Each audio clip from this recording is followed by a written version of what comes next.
players in camp. Absolutely, and he is enjoying that, playing a lot for the Blue Jays as he gets accustomed to his new team. A lot of familiar faces, a lot of regulars.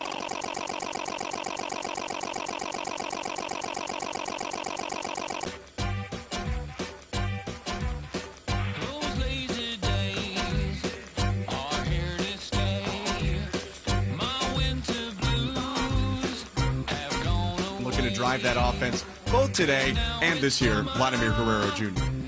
I don't know that there's anybody that loves to play more than Vladimir Guerrero Jr. He's just one of those guys you look at and say, man, if he could get hot.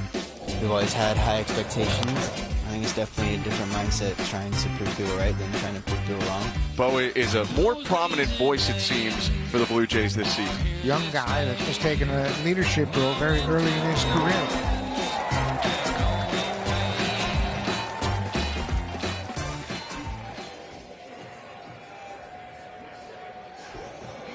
And it seems ever since they got to the Blue Jays, it's been built around Vladimir Guerrero Jr. and Bo Bichette. And maybe never is that more true or accurate than this season. The Blue Jays, counting on big years from both of them, need big years from both of them, need big years from others as well as they continue to tune up here. Both of these guys are in the lineup here today. It's not all been smooth sailing here in the spring, so the Blue Jays looking for Bichette, Guerrero, and everybody else to stay healthy, get tuned up in time for the regular season. Yeah, this is no longer a young team, and these guys are no longer young prospects. It's time for them to produce. They understand that, and this is all about winning in the major leagues. And, you know, the Blue Jays need to win a division. They haven't done that for a while, and it's a challenging task for sure. But with Guerrero and Bichette, if they live up to their potential and put up the kind of years we think they're capable of, it shouldn't be a problem. A look at the lineup for the visiting Phillies, and Rob Thompson has brought some star power with him today. Schwarber, Turner, Harper, Castellanos, Bryson Stott, their everyday second baseman, and a very familiar face, Whit Merrifield, is a Philly. A couple of weeks ago, signed a one-year deal with Philadelphia. He'll play second left.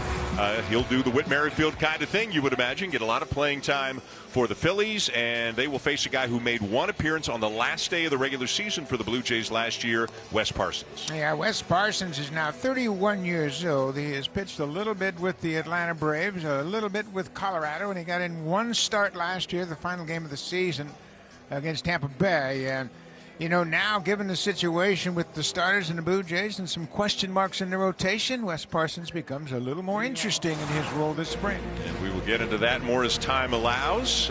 What's going on with the various members of the rotation, but first a look at the Blue Jay defense. Well, we talked about the outfield, and as Dan mentioned, this is the first time that Varsho, Kiermaier, and Springer have been in the outfield in spring training. Bichette's at shortstop. Kiner-Falefa gets a little look at second base. Escobar and Guerrero at the corners, and Peyton Henry behind the plate. Danny Jansen was supposed to start, but he's a little under the weather, and he went home this morning, so Henry gets the nod. And underway with Kyle Schwarber in the box. He is expected to be pretty much the everyday DH. He played a fair bit of left field for the Phillies last year. He will DH, and he will do three things about as often as anybody: hit home runs, draw walks, and strike out. He was in the top two in the majors in all three of those categories last year. He is up there looking to do damage with every single swing. Yeah, and he has that type of swing. And you know what? There was a time when strikeouts were frowned upon. It's no longer the case. And Schwarber hitting at the top of the order as well. If you went back in a time machine and said to a baseball fan from 30 years ago, do you think a guy who hit 197 with 47 homers would ever hit leadoff? He'd think you are out of your mind. Different game for sure. And that just off the corners, says Vic Carapazza, the home plate umpire, so a full count on Schwarber. Now, Schwarber's just 30 years old, and he has really had a phenomenal career. Battled some major injuries, tore up his ACL a few years ago in 2016 and came back, played just 2 regular season games, but had a terrific postseason with the Cubs. And he's popped it up back at the plate, but this will get well back into the seats. A very, very nice crowd here on this Monday afternoon at TD Ballpark. And you'll see some red mixed in with the blue, obviously, down here in Florida. Clearwater only about a 20-minute drive away. You know, Rob Thompson, the manager of the Phillies, said, you know, you veterans got to make a road trip. And they said, okay, I'll make a road trip. Take me to Dunedin. And that misses inside. Ball 4 as Schwarber draws the leadoff walk.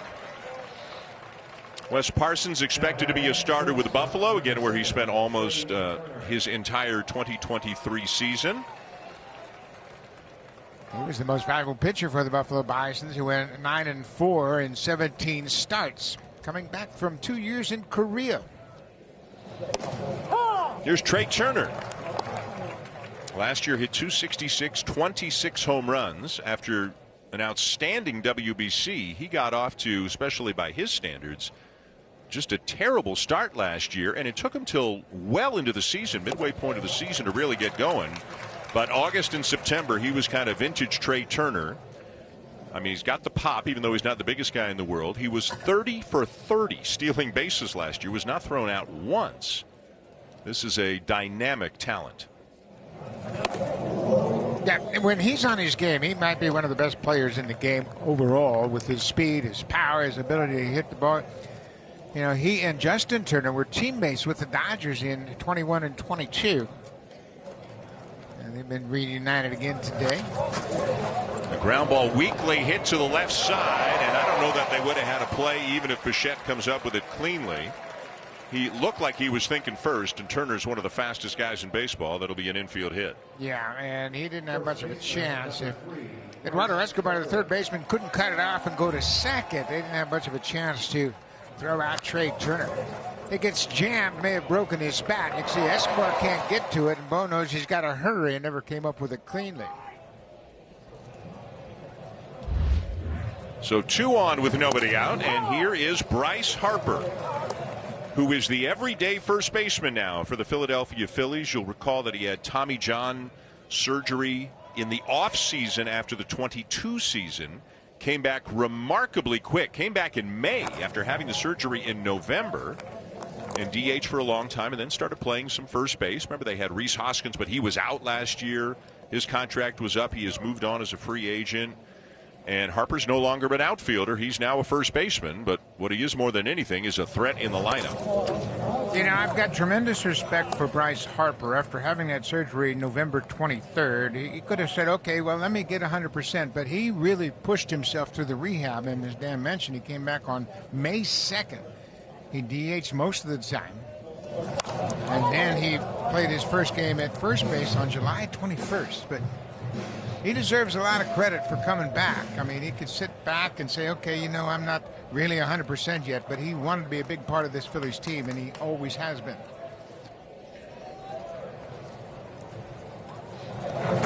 Two and a ground ball hit out to second. Kinder for left to Bichette and on to first as the Blue Jays turn the 4-6-3 double play.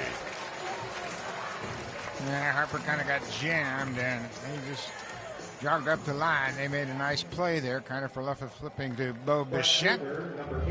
Now, this is another aspect that John Schneider wants to see, how IKF is going to handle the different positions on the infield. And you can see Harper, he understands where he is in spring training. He turned that one easily. So now Nick Castellanos, the cleanup hitter and the right fielder. You look at this Phillies lineup, and again, you can see power bat after power bat up and down the lineup. They can thump. Yeah, Alec Boehm's not even here. He's their third baseman. Got tied up there. Kind of an inside breaking ball. Backed up on Parsons a little bit, but it fooled Castellanos. And Castellanos hit a home run yesterday in Clearwater. And you look at this lineup, like you said, I mean, it's a tough lineup to get your pitcher through, even starting in the first inning. Straightens him up with a fastball.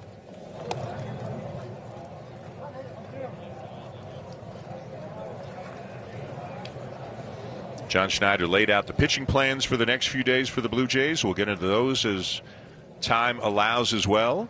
As Castellanos pops one out of play. Guerrero over for a look, but it's back in the, it's up on the roof by the time it comes down. That was up there for a while, and it just kept drifting and hit the roof.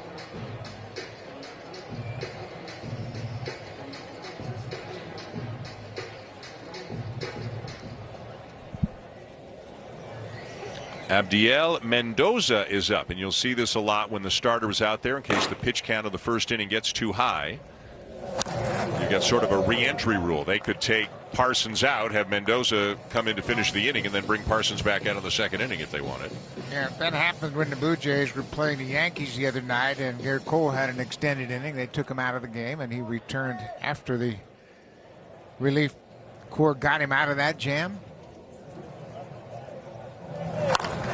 I should have that for broadcasters, too. If we have a long inning, we can just step out. Come on back in the next inning. Yeah, So, you know, I've had enough this inning. Yeah. You take it from me. And after 5 or 6 innings, we get our bags and we walk down the line. And, Yeah. Phil Rizzuto used to do that all the time. That's true. But that's a whole different story. And he got him to chase. Parsons strikes out Castellanos to retire the side. And we'll see a lot of Blue Jay regulars when we come back at the bottom of the first.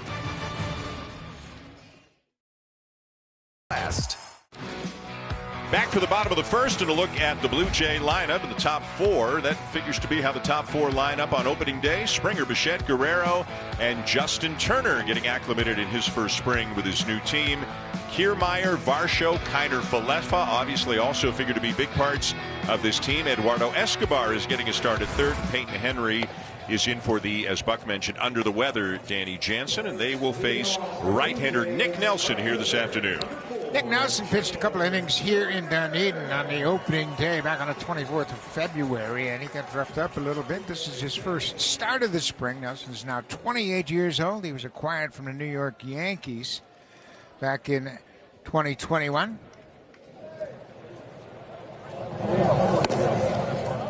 And the first pitch a little bit into Springer for ball 1. George hit .258, 21 homers last year.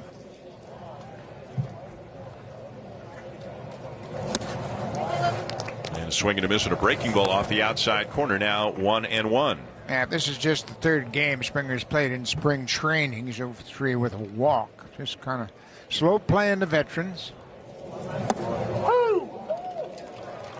Biggest thing that you want to do in spring training is see a lot of pitches, get your timing down, take a look at the breaking ball, see when you're picking it up and what it's doing, and just really working on your timing. Numbers don't mean much to these veterans.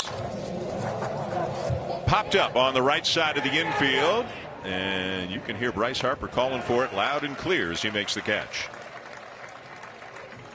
Harper made 36 starts at first base last year after he came back from that Tommy John surgery. And you know what, in all accounts, he's got Bobby Dickerson, the infield coach, working with him, and he's a hard worker, wants to be the best first baseman he can possibly be, and he's been a terrific teammate since he's gone to Philadelphia.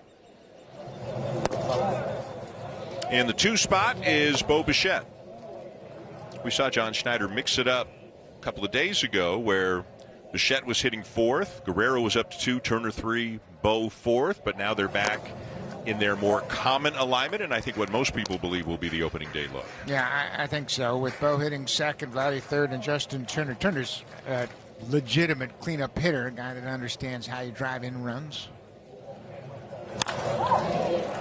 A 1-hopper down to 3rd. Weston Wilson has it and throws out Bichette for the 2nd out. Bo was out in front of that just a bit. Off-speed pitch. He was out on that front foot. Hit a pump back 1-hopper to the 3rd baseman.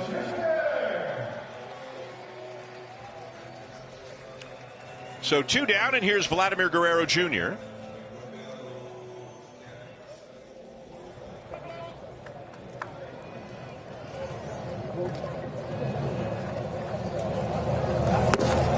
Lays off the first one, a breaking ball down and away. You know, you look at Vladdy's numbers from a year ago, 30 doubles, 26 home runs, 94 driven in. A pretty good season by regular standards. And he lifts this one to deep center, and there is absolutely no doubt about it.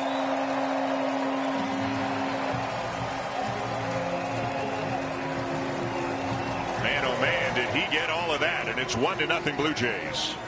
His first home run of the spring. Blue Jays haven't hit many home runs, and boy, that's a good sign for Vladdy. Not only did he hit a home run, but the direction of the home run is important. He hit it to dead center. And you remember when he had his big season in 21, he played some games here in TD Ballpark in Dunedin, and he was wearing out that part of the field, and that's a good sign. You don't want a hitter like Vladdy to think about pulling the ball. He doesn't have to hit it out of the yard.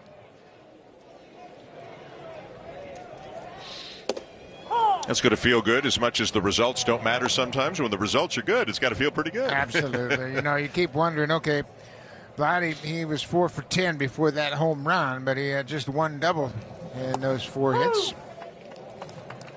Well, I watched him take batting practice today over to the player development complex, and they were all swinging the bats very, very well, especially Vladdy. He had a lot of home runs to center field and over the backdrop in center field. Did you say Bichette homered on 7 consecutive swings in one round? Yeah, he was going deep one right after another. Of course, it's batting practice, but that's a good sign as well. A ball and 2 strikes on Turner. And he got jammed and pops it up into shallow right. Stott drifting back to make the catch, and that'll end the inning. But a long, loud home run for Vladimir Guerrero Jr. here in the bottom of the first, and no doubter to center. And at the end of an inning here in Dunedin, the Blue Jays are up 1-0.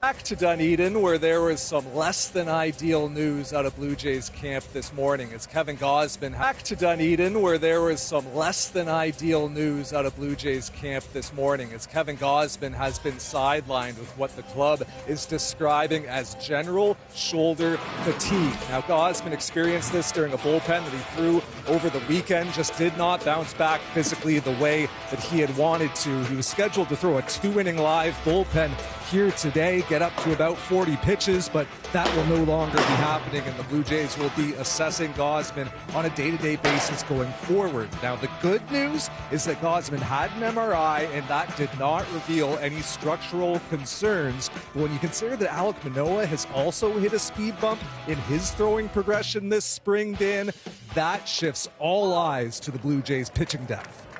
Arden, thank you. And there is no question about that. And especially when you're talking about someone who is as important to the team's fortunes as Kevin Gausman is. I mean, obviously a healthy Kevin Gausman, you give him the ball on opening day, and you hope to get 32 great starts out of him like you've gotten the last 2 years. Nice pick at first by Vladdy there as Bryson Stott is retired. So again, as of now, it's just general shoulder fatigue. The MRI showed no structural damage. But in the spring, even if you're set back a turn or two, that could impact Gausman's ability for opening day. But again, with somebody as important as him, it's not about opening day per se. It's about getting him right for the season, whenever that may be. The Blue Jays had such a wonderful season from their starters last year. They stayed injury-free. They had 4 starters make over 31 starts. Alek Manoah made 19. He had a disappointing season. Hyunjin Ryu made 11 starts last year as he came back from surgery. So they were very fortunate and very healthy in their rotation. And this year, the depth, as Arden says, that's always important, and it looks like it's going to be very important this year. If healthy, Gausman, Barrios, Bassett, Kikuchi, locks. Manoah has the inside track for the 5th spot. But a lot of discussion today over at the complex with John Schneider and others about Bowden Francis, Mitch White, and Chad Dallas. Ricky Tiedemann, he is feeling better as this punt is dropped down up the third baseline, and that's a beauty. Johan Rojas using his speed. He's got a bunt single. But let's focus on Francis, White, and Dallas for now. They all were being and will continue to be stretched out as starters. Bowden Francis is scheduled to go 4 innings on Thursday. Mitch White 3 innings his next time out. Chad Dallas 3 innings his next time out. And you hate it because it has to do, as Parsons is now coming out of the game, you hate it because it has to do with issues with other pitchers, but there are opportunities for these guys. Absolutely, and that's why you have so many pitchers in camp, and we're going to see one of the big parts of the bullpen coming in. Trevor Richards jogging in from the bullpen. We'll talk more about the starters when we come back to Dunedin.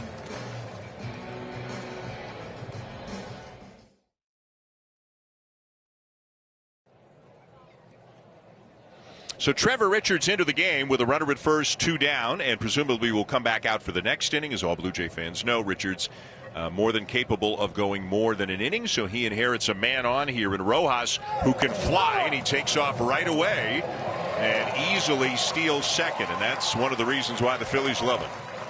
Yeah, he's got tremendous speed, and he wouldn't waste any time. You know, the Phillies, they are 6 for 6 now in steal attempts. They haven't run an awful lot early, but Rojas has his second stolen base of the season, and not much of a chance for Peyton Henry, the catcher. He got a terrific jump at first.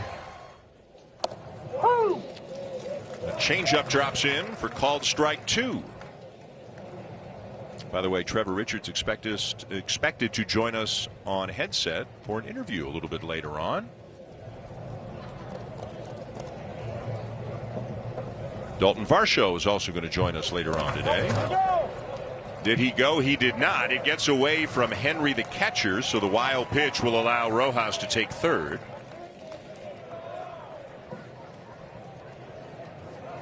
Trevor Richards last year eliminated his breaking ball. He did not throw any breaking balls all season long, just fastball and changeup. In 2022, he threw 214 breaking balls, so he just decided, you know what, it's not an effective pitch for me, so I'm going to stick with my bread and butter. He actually threw more changeups than fastballs last year.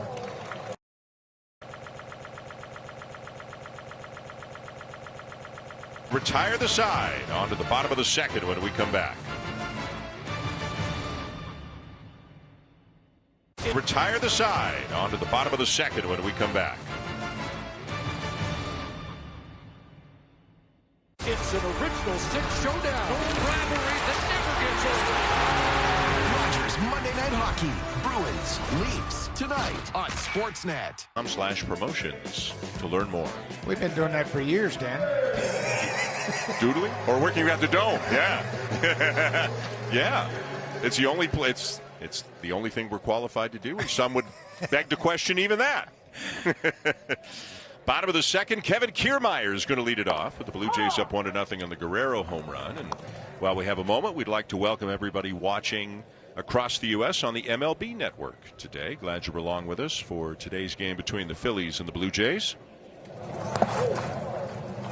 Kiermaier moved up to the 5 spot today. Originally was 6th in the lineup, but again, Danny Jansen under the weather. He went home. Everybody else moved up, and it's really not about where in the order Kiermaier is hitting during the spring, obviously. It's just about getting his ABs, running around out in center a little bit, and being healthy when the season begins. Yeah, there used to be a standard for regular players. They'd think about 75, 80 at-bats. That's no longer the case. You get 50 at-bats in spring training now. You're really logging a lot of ABs. And all these players, they're asked by their manager and their hitting coaches, what is it going to take for you to get ready? And it changes with everybody. You know, it depends on how you feel at a particular time. All they want to do is be ready for that opening day on the 28th against Tampa Bay here in St. Pete. A nice play at first made by Bryce Harper to take a base hit away from Kiermaier. Yeah, Harper, he could have gotten fooled by that. The ball wasn't really hit that hard. Kiermaier kind of got jammed. It was kind of like a soft liner, and sometimes infielders will misjudge their leap thinking the ball was hit harder, but he does a good job of staying with this. I mean, obviously he's a great athlete, and here he times it perfectly and takes extra bases away from Kiermaier. So here's Varsho as he takes one just down and in for ball 1. A guy who says he feels much more comfortable in his second year with the team, and that's a common refrain from guys who were traded for the first time in their career. That sometimes it takes a little while. You walk in and you want to prove yourself, want to prove to the guys that you can help, and you know, he knows everybody, knows everybody's names, knows his way around the complex, that sort of thing. So I think a lot of people, Dalton included, are looking for an uptick in year 2. Yeah, you know, last year he hit .230 with 20 home runs and 61 RBIs, but there's a lot more there for Dalton Varsho. The grounder to second, Stott a couple of steps to his right for the second out. And he did finish the year better than he started it, so you can see it, and he did better with Arizona offensively. But I think one thing that he deserves credit for, and this has been said many times, is no matter what was going on at the plate, the defense and the base running never wavered. Yeah, and he's as fundamentally sound as any outfielder in baseball. He puts in a lot of great time, and he's not really the most gifted physically an athlete in the outfield, but boy, he plays great. Here's Isaiah Kiner-Falefa getting the start at second base today. He figures to play a lot of third base. That is the position he is most comfortable at. Won a Gold Glove there in the COVID season 2020 with the Rangers. Bounces one to short, backhanded by Trey Turner, who will get him by a step, and the Blue Jays go in order in the bottom of the second.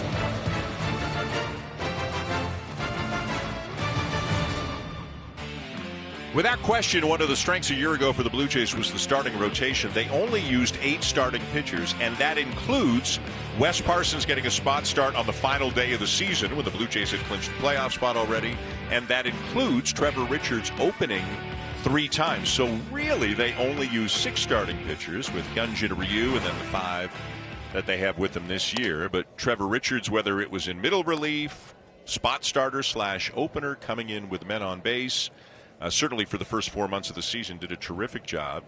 And then, going back to what we were talking about last inning, Kevin Gausman, some shoulder fatigue. Alek Manoah, the word that was used was cranky. So you've got, 2 of your starting pitchers here who are dealing with something that doesn't appear to be major, but it is the shoulder.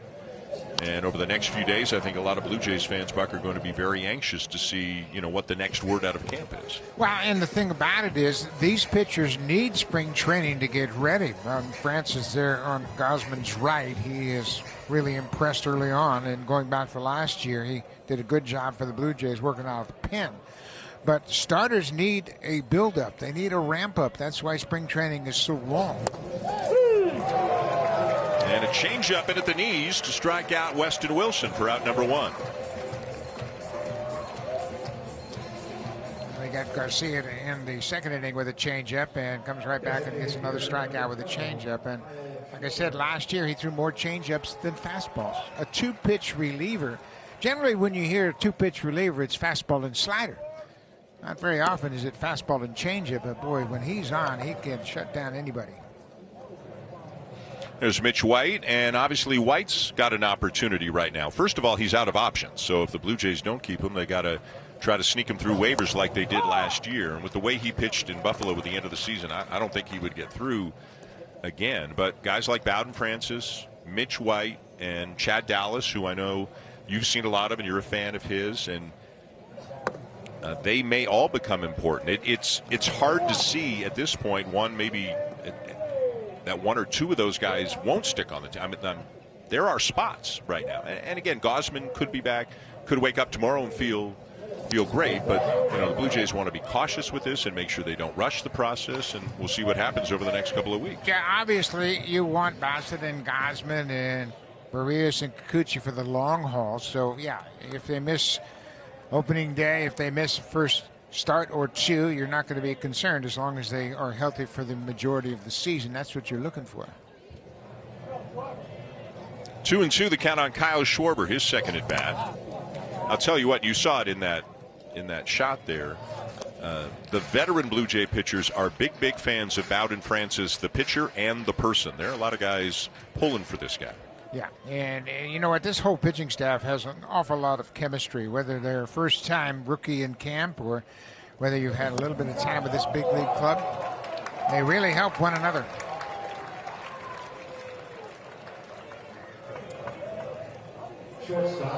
That's what Dan Schwarber walks for a second time. Second time, yep. He will take his base. So he's at first with 1 out for Trey Turner. So again, Bowden Francis is going to go 4 innings on Thursday. Chad Dallas is also expected to start that game on Thursday. With Bowden Francis, I love he's 6'5", he's a big, strong man, broad shoulders, great foundation with his legs, and I just think he has the body that can stand up to the rigors of starting.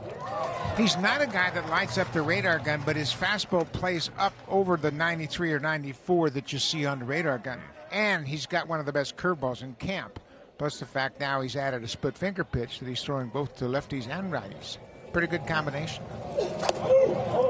Sorry, I think I misspoke. I said Dallas also expected to start. Dallas will go 3 innings in that game Thursday. He will back up Bowden Francis. Chris Bassett is going to make his next start on Friday. That'll be a game that we have for you here against the Yankees at TD Ballpark. Peyton Henry's getting a workout with that Trevor Richards changeup today. Yeah, he had one get away from him earlier in the game for a wild pitch, but he wasn't supposed to be starting. But he's been impressive in his limited opportunities here, handling these veteran pitchers.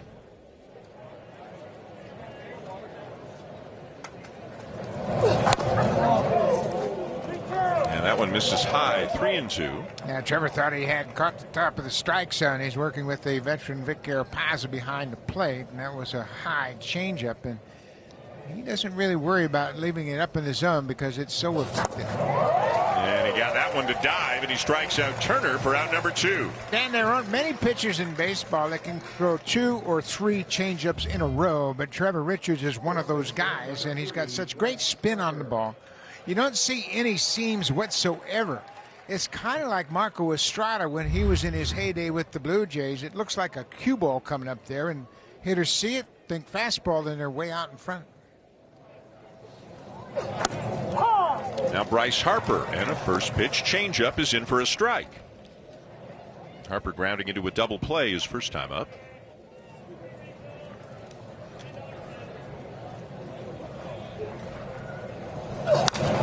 Big swing and a foul back. In Schwarber and Harper, they've got 2 guys who are looking to hit the ball to the moon every time they swing. Yeah, they don't get cheated, that's for sure. And Harper never thinks about,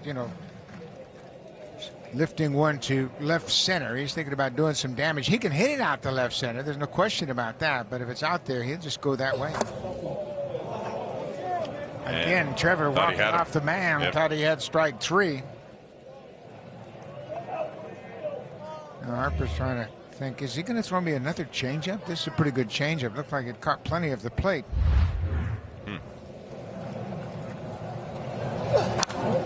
Comes back with it, and it's fouled back.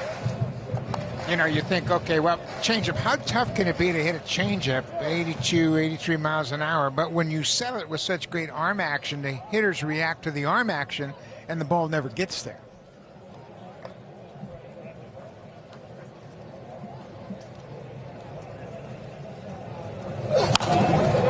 Pop back out of play. And then 91 seems like 95. Harper was late on it, thinking, well, with 2 strikes, they got to guard against that changeup, and then that 91-mile-an-hour fastball jammed it.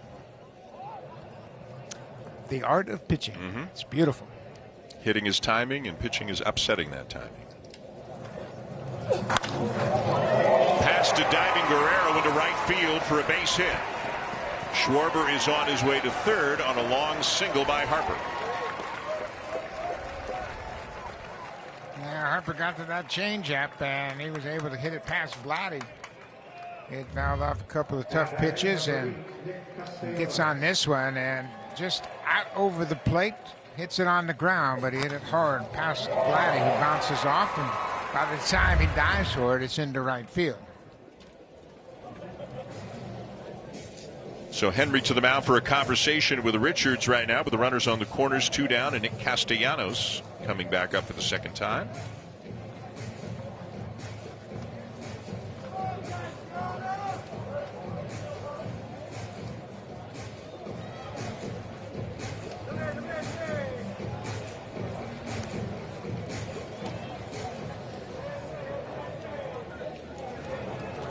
Castellanos, he started his career with Detroit. His career path is really interesting.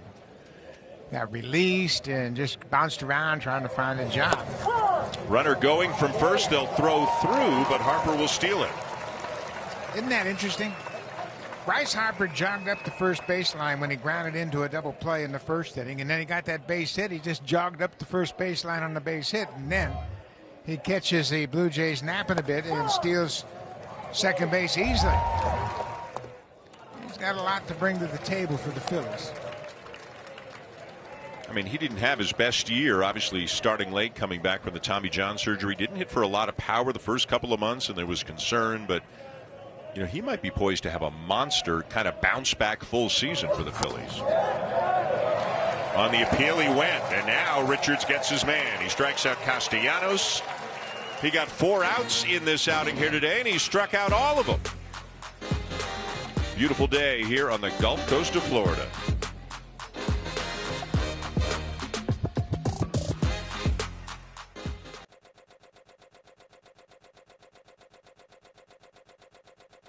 And the Leafs facing off in Toronto. Action kicks off at 6:30 p.m. Eastern, 3:30 Bruins and the Leafs facing off in Toronto. Action kicks off at 6:30 p.m. Eastern, 3:30 Pacific on Sportsnet.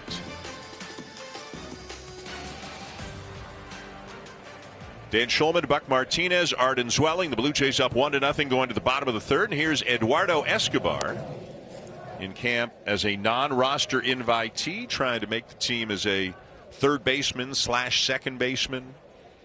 Come off the bench, maybe play a little bit of left field. He is a switch hitter. This is his weaker side. Year after year, he puts up better numbers from the right side. And it remains to be seen. You and I were talking before the game. They have two positions right now, second base and third base, that are kind of up in the air. They could go a number of different ways. Yeah, and that's really challenging for a manager when you have two positions, primary positions, that are really unsettled. Who's going to play third base every day? Who's going to play second base for the majority of the time? And all of these players, they are in the mix. Escobar, of course, you got Espinal and Biggio and Isaiah Kiner-Falefa, Ernie Clement's in that mix as well. Davis Schneider's also in the mix. I mean, there are a lot of options there. But I think a manager would love to have a clear-cut leader at least one of those two positions, and hopefully two. I don't think anybody's going to play 140 games at either position. Not with this current roster. Group, right? Yep.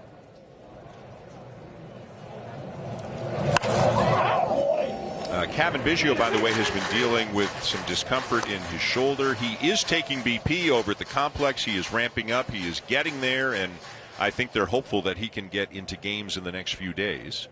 And obviously, if he's healthy, he would stake his claim probably to at least the platoon side, the against righties, out at second base. He certainly earned that right with the way he played last year.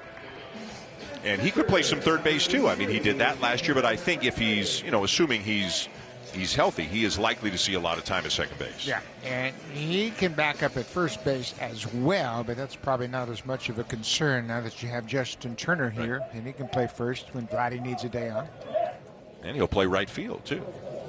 If George Springer needs a DH day, say Turner's got a day off, Springer's DHing, Kevin Biggio is probably your first shot at going out to right field, and like Isaiah Kiner-Falefa, Cavan has embraced this and understands that part of his value is his versatility. He'll put on any glove you give him, except catching. I don't think he wants. Remember he warmed up a pitcher. It was a couple of years ago. He warmed up a pitcher between innings for some reason, and I think he had fun with it. But I think he's content to let either Varsho or Kiner-Falefa be the emergency catcher this year. This is Peyton Henry getting the start behind the plate today.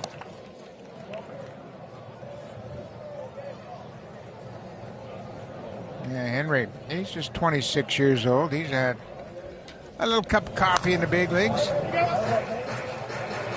Spent some time with the Marlins in 21 and 22, a total of 20 games overall. AAA last year at Nashville, which is Milwaukee's AAA affiliate, hit .294 with 9 home runs in 65 games.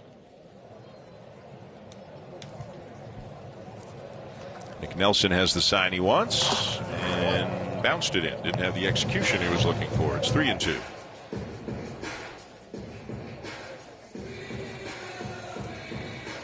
And Nelson, we mentioned, he pitched 2 innings here in the first game of the spring.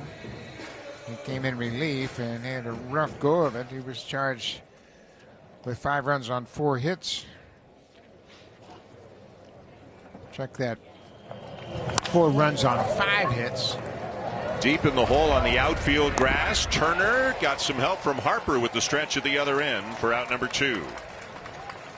Now, Trey Turner played 153 games at shortstop last year. He was charged with 23 errors. That time he knew he had a little time with the catcher running. So he planted his right foot. Watch how he takes the ball on the edge of the grass. Takes a little bit of time and gets some help over with a nice stretch from Bryce Harper, his first baseman.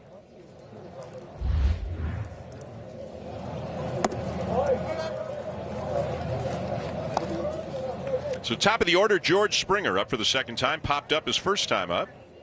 Once through the order, the only blemish for Nelson, the home run by Vladimir Guerrero Jr. Popped up on the right side.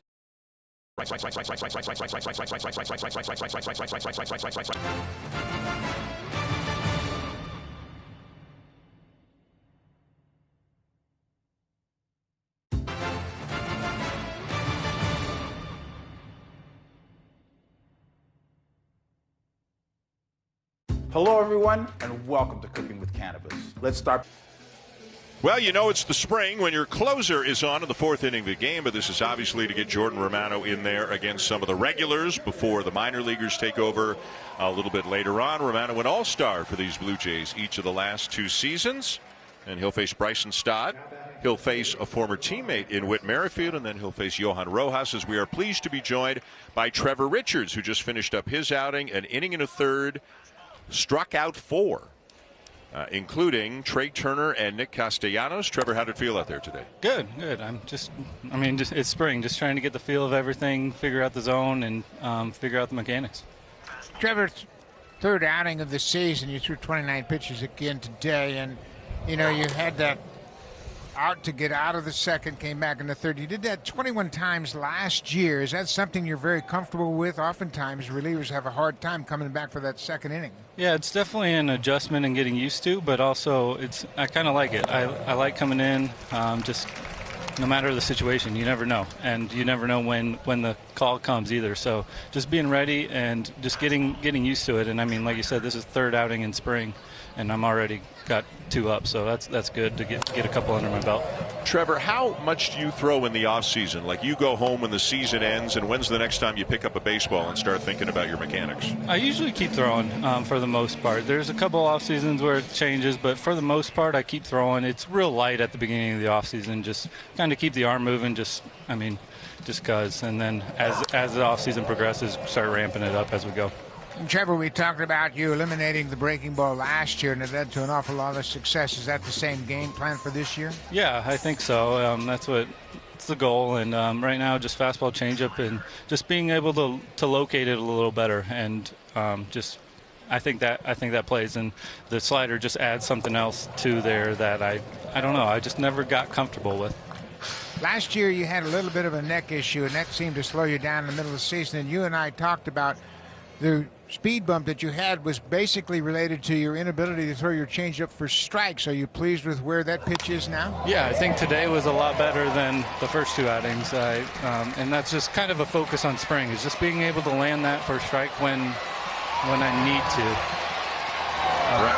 Bryson Stott on his way to third with a leadoff triple off Jordan Romano. Go ahead, Trevor. Because that definitely helps. I mean, if I'm not throwing it for strikes, then hitters are just taking it, and it's never competitive. So being able to get ahead with that is important. But do you think top or bottom or corners, or do you just try to throw it somewhere in the zone and let the incredible movement that you've got on that changeup kind of lead the way? Right now, the focus is just getting it in the box. Hopefully, we'll be able to move it around a little bit. That would be ideal. But right now, it's just getting it for strikes and seeing how it plays. So here's Whit Merrifield, a guy that you know well. Ooh. As Romano, that's a slider, so everybody stay calm, and a little smile from Whit there. What's it like, Trevor, when you face a guy that you were teammates with and no doubt buddies with the year before? It's something. In spring, it's all fun. It's it's fun in games. But during the season, you get in a tight spot, you get in a big game. You kind of got to forget about it and lock it in a little bit. Trevor, have you had a chance to talk with some of your teammates when they face you during live BP and get their reaction to your changeup? Yeah, a little bit, and it definitely helps because, all hitters are kind of different, too, on their approach. Some guys are like, yeah, I just don't swing at it. You could throw 3 in the zone and I walk back. Some guys are like, I don't know. And it's all different, but it's good to get their opinion and their perspective from it and go from there. The 1-2 is chopped to short, the infield in, so Bichette will look Stott back to make the play. Trevor, what do you think is the most consecutive changeups you've ever thrown to a major league hitter in an at-bat? That's a good question. It's got to be 5+ for sure. Yeah, by definition, the changeup is supposed to be off a fastball, but you have such a good changeup, you can throw several in a row, and it seems to be effective. Talk a little bit about the Bryce Harper at bat, because that was kind of an interesting challenge. You got in on him a couple of times with fastballs, and then he hung in there on that changeup. Yeah, he fouled off some good heaters there that I thought kind of put where I wanted to, and he fought them off, and then I just went back to the changeup and I missed on a couple of them, then he put the bat on one and put a good swing on it.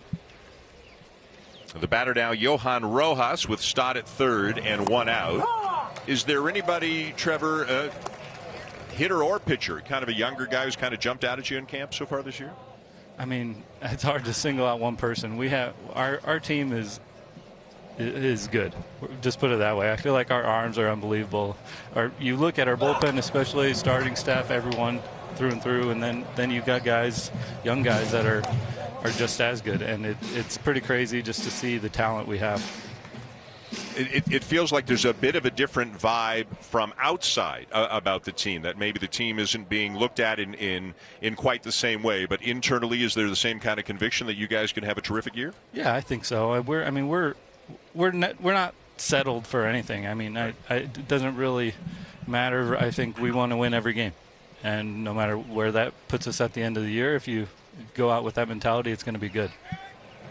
Throw to third, but the runner is back. Well, we appreciate the time. Congrats on a great outing today, and we hope you have a healthy, successful season. Thank you. Thanks for having me. Thank Trevor. You. Trevor Richards, and you and I get to talk to him a lot, and that is Trevor. He is low-key, humble, and just going out there and trying to do the job whenever they give him the ball.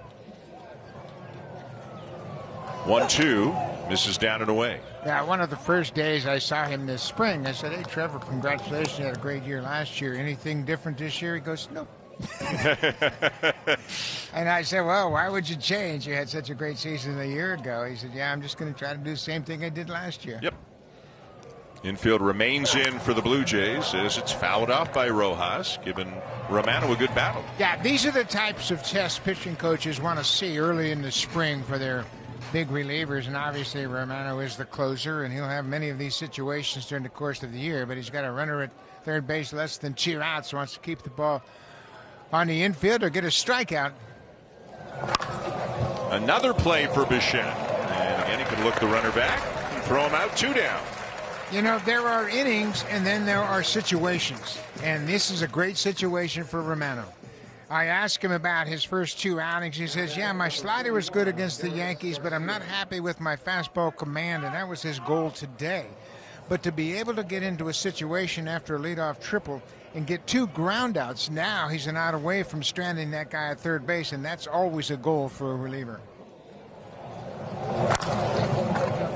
And he probably, appreciates the situation because he's such an adrenaline guy. He's such an intense guy when he's on the mound. And this is spring training, so anything that can heighten the intensity probably serves him well. Yeah, and the Phillies, they brought their very representative lineup here to Dunedin today, so that's been good as well. Missed outside with a fastball at 97. It's a ball and a strike. Yeah, I think that's one thing that can help Jordan take the next step is a little bit better command of his fastball during the course of a season. Hit hard and fair down the left field line by Aramis Garcia.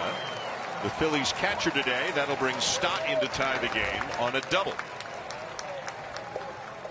Yeah, Romano got him where he wanted him and then tried to get that wipeout slider, but he got too much of the play. And Garcia, with his 3rd double of the spring, drives home the first Philly run. You can see how that breaking ball stays on the inside part of the plate. He wanted it down and away, and the catcher was able to get to it, keeps it fair down the left field line.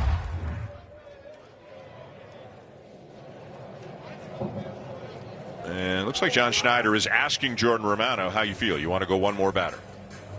And the decision has been made by one or the other that Romano is out of the game. A pitching Canadian closer. The first 15,000 fans to enter the ballpark on Monday, May the 20th will receive a Jordan Romano blue replica jersey. Visit BlueJays.com/promotions to secure your tickets. So Romano done for the day, faced 4 batters, got his work in, and now looks on as 25-year-old Abdiel Mendoza comes in to face Weston Wilson. Mendoza spent last year at both High A Vancouver and Double A New Hampshire, had a 3.42 ERA in 26 appearances, both as a starter and a reliever. Yeah, he's been with Oakland, been with the Texas Rangers minor league system, and came over to the Blue Jays in 2022.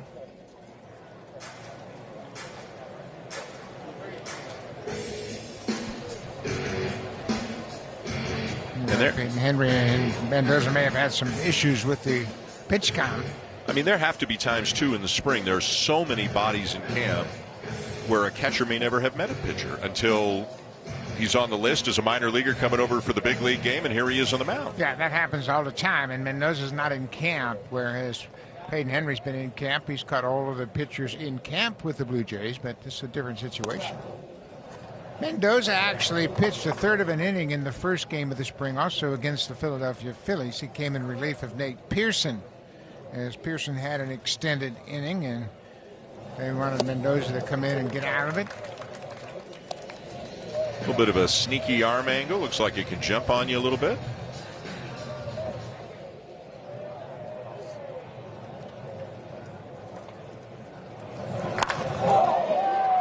But Wilson got all of this one, hitting it to deep left field, but he's pulled it foul.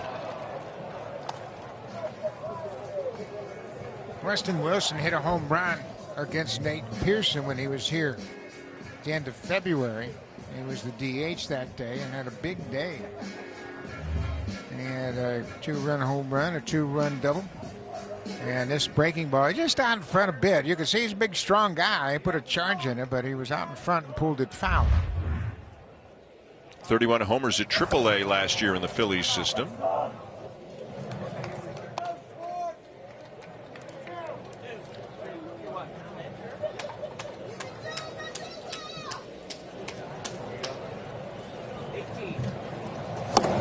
And a swing and a miss. Got him with a fastball in on his hands. The Phillies get one to tie it. Bottom of the fourth. Among those we will see coming to the plate for the Blue Jays, a guy who's already left the yard here this afternoon. It'll be the second debut. UFC action is back. Sean O'Malley and Marlon Rivera square off for the bantamweight title this Saturday at 10 Eastern, 7 Pacific. Visit sportsnetplus.ca to order the pay-per-view today.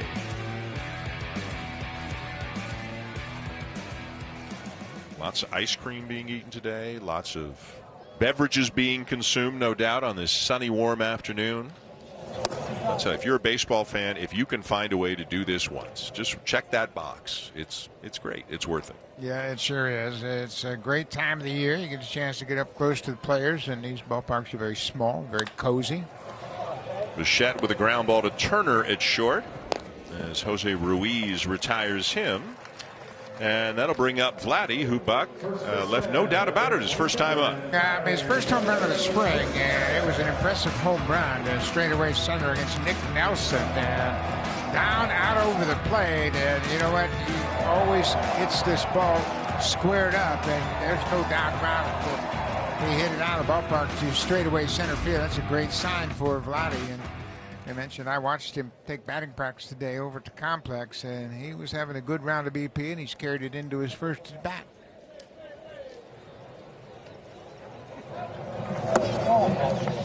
Looks that one over, takes it just low, 2-0.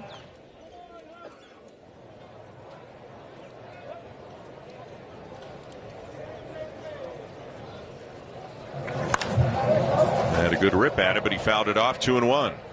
That's the kind of swing you want to see when you got the count in your favor. 2-0, turn it loose, think about doing some damage, and he's capable of that, that's for sure.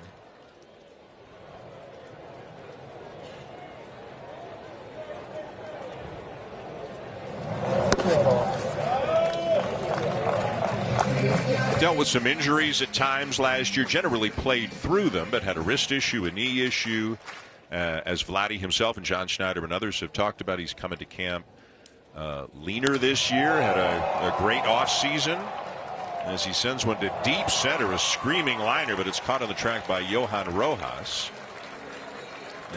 And again, hopefully we can see more swings like this during the regular season, and he can be the best version of himself. Yeah, and Vladdy's made some minor adjustments at the plate. He's trying to keep his hands still before he goes after the pitch, and he put another good swing on that ball and hits it on the line to straightaway center field.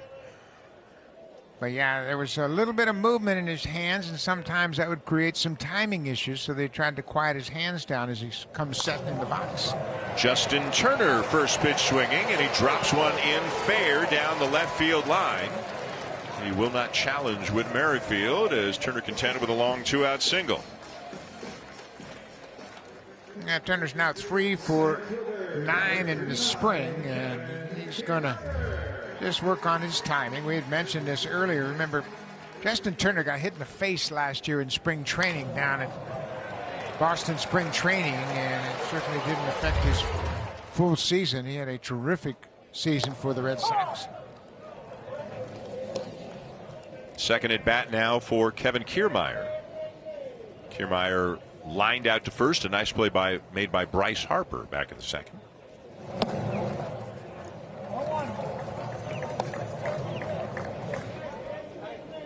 And next man out of the Blue Jays bullpen will be Jimmy Garcia. You're going to see a lot of the regulars here today. Tim Meza, Genesis Cabrera, both expected to pitch. Chad Green as well. We've already seen Jordan Romano. Yeah, this is a very good bullpen, and you're going to see the main arms out of that bullpen here today. Jordan Romano, he got some work in today, threw the ball pretty well. Trevor Richards as well, as Kiermaier strikes out to retire the side in the bottom of the fourth. The Turner single is left to board. Bullpen heading into the season, but maybe a job or two still up for grabs. Jordan Romano, Eric's bullpen heading into the season, but maybe a job or two still up for grabs. Jordan Romano, Eric Swanson is back with the team, but remember was away from the team for several days after his son Toby was hit by an SUV, and so grateful to report that Toby is out of ICU, is improving. Eric is back with the team. Tim Meza, Chad Green, Jimmy Garcia, Trevor Richards, Genesis Cabrera all appear to be locked. So maybe there's just one spot out there. And here's a guy who's going to be a mainstay, probably like a 6th, 7th inning guy like he has been for the most part the last couple of years, and that is Jimmy Garcia, who appeared in 73 games a year ago. A career high for Garcia. He worked a total of 66 innings, and he's adding a new wrinkle to his arsenal. He's throwing a little bit of that flat breaking ball that they call a sweeper. But he's got a good arm. He's been up to 97 miles an hour. That might have been the sweeper right there to Kyle Schwarber. But Garcia, very, very useful part of their bullpen. He can come in the 5th, 6th, 7th inning. He can pitch late if you need to. And they've got a lot of important guys that can pitch at the back end of a bullpen. And some of the guys on that graphic also showed up on the possible starting rotation graphic for obvious reasons. Because if you have a need in the rotation and a need in the bullpen, you know, you could throw Bowden Francis in either spot, but if Bowden Francis is stretched out and capable of going 5-6 innings and effective, you put him in the rotation. Right. So whether it's Francis or Mitch White, and a lot of this depends on Kevin Gausman and Alek Manoah.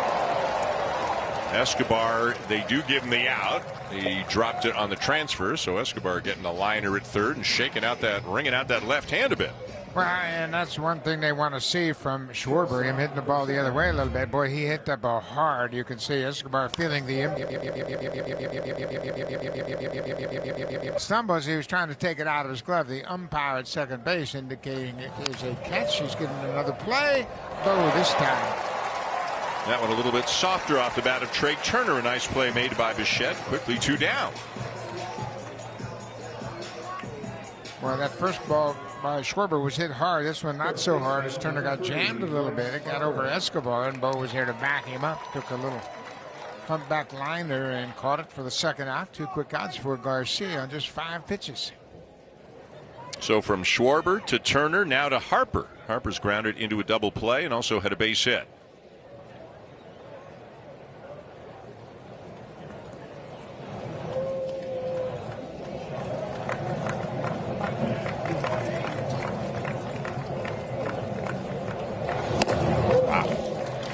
Challenged him, and he got it by him at 98, up in the zone, 0-1. Yeah, we don't talk an awful lot about Garcia's velocity, but he can throw as hard as anybody in their bullpen.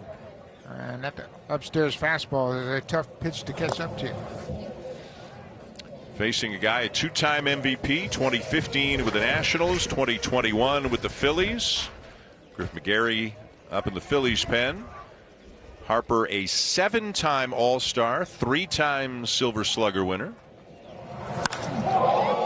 And sends this one a long way to left center field. Kiermaier is there. So some loud contact, but a 3-up, 3-down, top of the 5th for Jimmy Garcia. Promotions to learn all about the amazing King Days. There's the man they call the Hound sometimes. Had a nice chat with him today, and I know this is going to shock you, Buck, but you know, he's tinkering here and there with a little bit, and he's like the chemist, right? There's a one hopper down to first off the bat of Dalton Varsho, and Harper will feed the new pitcher Griff McGarry in time for the out. And Bassett, you know, he goes back and looks at the numbers and what pitches did I, in what counts, not just what pitches in what counts, what situations, to which side of the plate did I not have success with. Throw less of that, more of this. So we won't give it all away, but we'll talk about it more when we get him on the mound next. But it's not so much that he is adding or losing pitches. He is just tinkering with the usage of those pitches. The sequencing of how he uses them, when he uses them, and which side of the plate to use them on. He's a mad scientist, if you will. He's certainly got a Swiss Army knife assortment of pitches, that's for sure. I don't think he could add any pitches. I think he throws them all. Going to go back and reprogram pitch count. Yeah. He's got too many pitches. Yep. Here's Kiner Falefa.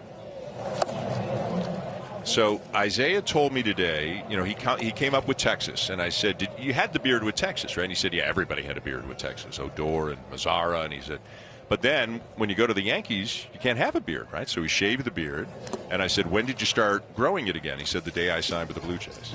And he's happy to have the beard back.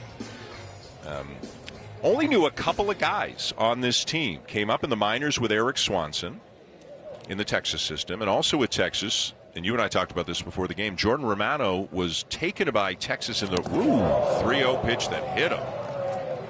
Looks like he's okay.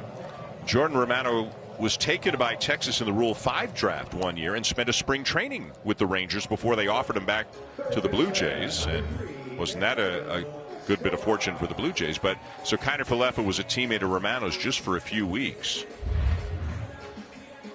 Right, that's a difficult pitch to get out of the way of the one behind you, because your first reaction is to go back away from home plate, but that actually hit him inside his right elbow. Missed his back and went all the way and caught his right elbow. Here's Eduardo Escobar, who looks at one of the knees, struck out his first time up.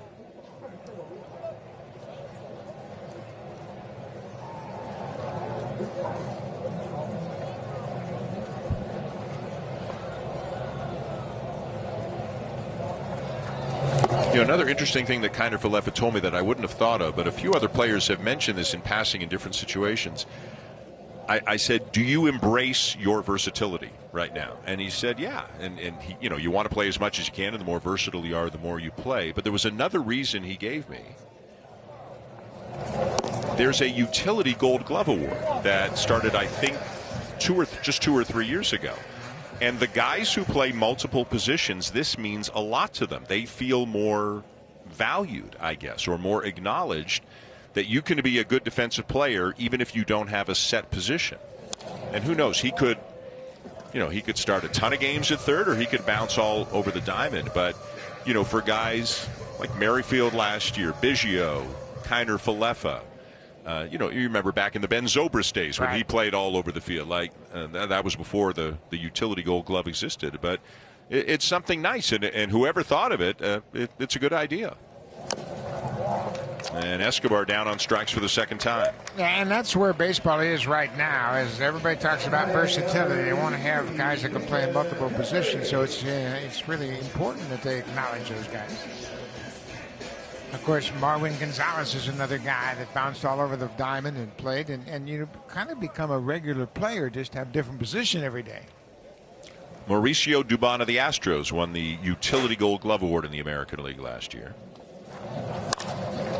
And there's a base hit into right field for the catcher, Peyton Henry. Kiner Falefa is going to make the turn, challenge the arm of Castellanos, and get into third easily. Runners on the corners with 2 down. Well, you know what? That's a pretty good piece of base running right there by Kiner Falefa. You think, okay, bottom of the order, 2 outs. I'm not going to challenge the guy. You could say he's showing Carlos Fabus where he got hit, but this has been an emphasis in this camp. He takes a peek at the right fielder and says, I got a chance to get to third. It's important because all of a sudden with 2 outs, ball in the dirt, ball gets away from the catcher, puts pressure on the infield to make it out. You score maybe without the benefit of a hit in this situation. Well, they didn't hit for as much power last year as I think they expected to, and they also didn't run the bases as a group as well as they expected to. They do have some very good base runners on the team, but I think Kiner Falefa can help them in the base running department. You know, and they've lost Merrifield and Chapman, who were 2 pretty good base runners. Right. Yeah, base running was not a strength of this ball club. They ran into too many outs on the bases and just silly plays where they were trying to run from second to third with a ball in front of them. And those are things that John Snyder and DeMarlo Hale have emphasized. Hey, we got to clean up our base running, man, because it cost them games. But I'm sure they made note of Kiner Falefa going first to third with 2 outs here in a spring training game. This just puts you in a better situation to score another run. Carlos Fabus, who was the third base coach for the Red Sox the last number of years, coming over to the Blue Jays after Luis Rivera announced his retirement at the end of last season.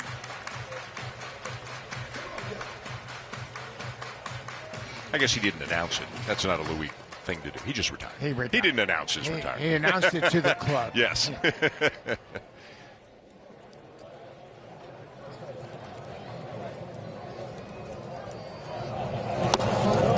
Check swing by Springer. He didn't go, and it's 3 balls and a strike. I had lunch with Louis and Carmen Rivera in San Juan this winter, and we caught up with one another. It was good to see him. He came down from Caguas over to San Juan to have lunch with us.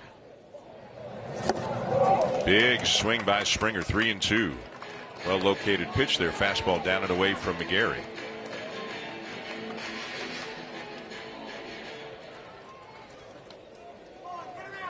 Glad to get a little information. Lots of heads together in that meeting right there. Matt Haig was in the middle of that picture. He has been added to this coaching staff. He was the AAA hitting coach last year. And there have been some good reports on he as a hitting coach. Guillermo Martinez is, of course, the hitting coach. And McGarry misses way up and in to walk Springer, and that is going to load the bases for Bo Bichette.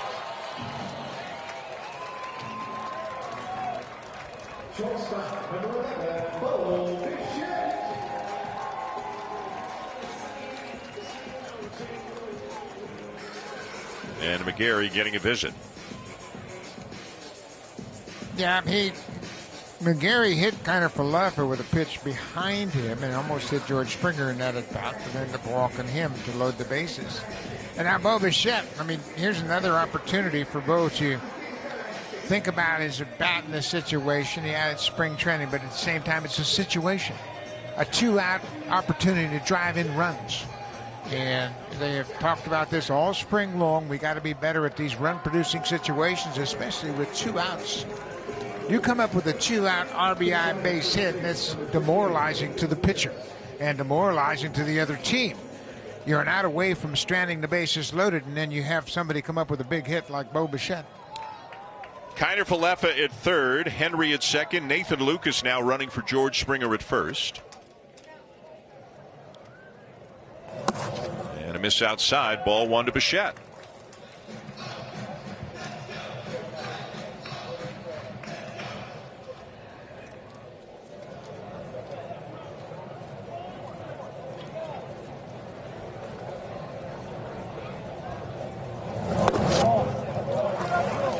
With each ball you see as a hitter, you have to narrow your focus even smaller. Just think about, okay, where do I want to hit the ball? This is where you got to really have keen focus and make sure you get a good pitch to hit. He went after it, 2-1, and that's one to go after. Absolutely. That's right up over the plate. The ball he hammers to the opposite field.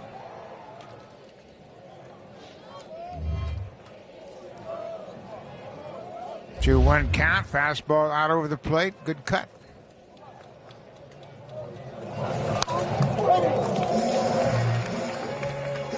You look at Bo's numbers. If you look at OPS plus, where 100 is average, the last 4 years, his OPS plus has been 127, 121, 128, 123. He's not only remarkably good, he's remarkably consistent. Yeah, I mean, you see over 20% better than the league average. Yeah. And he plays all the time.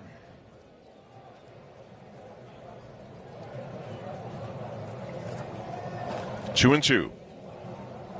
Up the middle, that is a base hit. Tyner Falefa in to score. Henry in to score. Lucas around to third, and Bichette gives the Blue Jays a 3-1 lead. Boy, that was a picture-perfect at-bat by Bo Bichette. He had the count in his favor, 2-0. Got two good pitches to hit, and he turned it loose and fouled it off. And then with two strikes, as he often does, cuts his swing down, puts the bat on the ball, and he's rewarded with a base hit and a couple of ribbies. He can really hit, man. There's no question about that. He's been one of the best since he's gotten to the big leagues, and he cashes in a two-out, two-strike base hit. And he is done. Manuel Beltre is running for Bichette at first. Here is Guerrero's third and presumably last plate appearance. He has homered and then lined out to the wall in center field. So two very good at-bats so far for Guerrero. Let's see if he can end his day on a high note.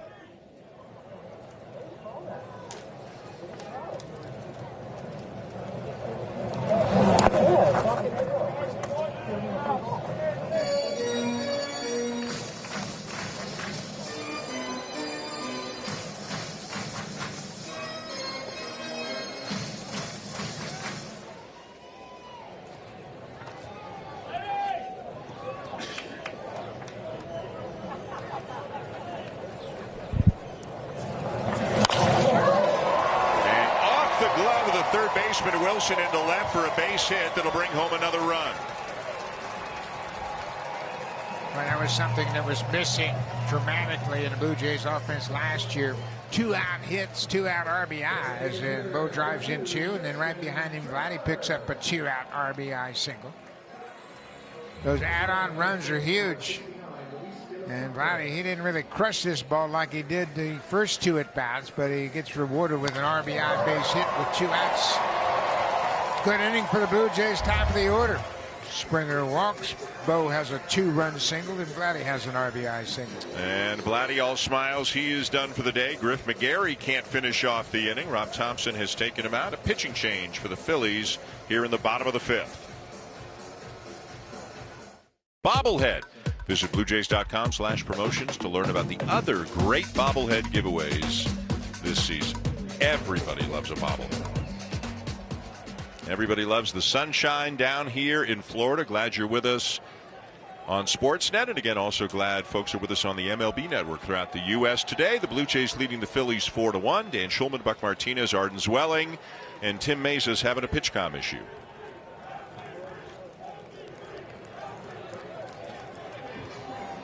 Yeah, they'll give them those receivers in the bullpen, and Tim needs another one. He's going to tell Vic Carapazzo, I'm betting umpire. I got a wonky pitch-com headpiece, so he's getting another one. What would we have done without pitch-com, huh, Dan? Got to have pitch-com now. But I like it. It's really sped the game up, yeah. And it's kept the pitchers confident that there's not a whole lot of sign stealing or pitch relaying from second base. It's a good move. Do you ever have somebody say to you, man, I wish we didn't have this system? No. Like last year, a couple guys were unsure, but everybody's on. Everybody loves it. Yeah. Nobody's better at using it than Chris Bassett. I mean, he uses it to his advantage, and he will take a violation every once in a while just to slow the game down in a pivotal situation. I think he had 12 violations last year. And it wasn't because he was just being slow. It was because he was utilizing the opportunity to slow things down. I've talked to Chris about doing a little demonstration on PitchCom, and I hope to do that in the next couple of weeks. That'd be fun. Yeah, we have never heard what PitchCom sounds like, and I want to do that on the air for our fans, just to be able to hear what the pitcher hears and what the catcher hears. We're going to do that next couple of weeks. Nick Castellanos bounces one to short. That is Manuel Beltre, who airmails one. And safe at first is Castellanos. 19-year-old kid, Manuel Beltre, played at A-ball at Dunedin. And the air will allow the ball out of play, so Castellanos will take second. You know, when a kid's so young, you might get one at bat, you might get one or two balls hit to you, and the last thing you want to do is this. You're just trying to impress the big league coaches. Yeah, and he just airmailed the first baseman De Los Santos, and you know, you're right. You just want to show off, and that time it cost him. So here's Bryson Stott, who has grounded out and had a triple.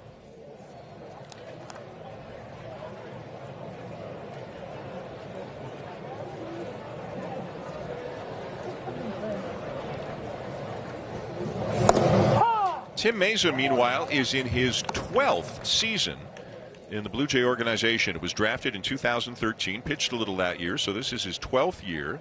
Had a 1.52 ERA last year in 69 appearances.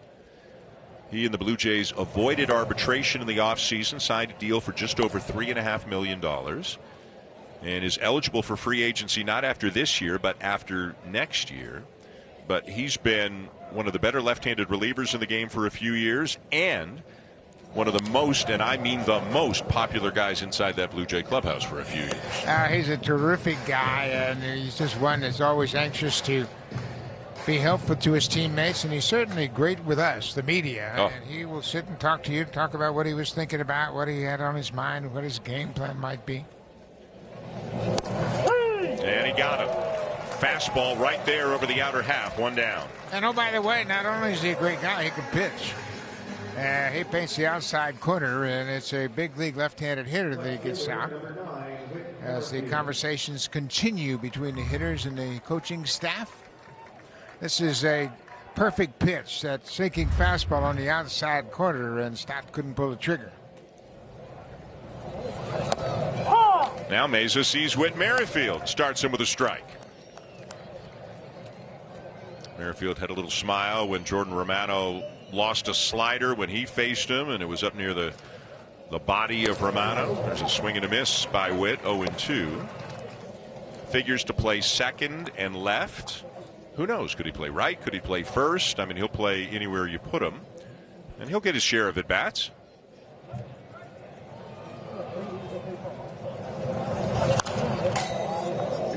He had a good season for the Blue Jays a year ago. And it was a tough one because he didn't get a chance to play early in the season, and then later on they saw his value and put him in the lineup, whether it was at second, in left field. He really played very well in left field. And, of course, he's got the speed element to his game.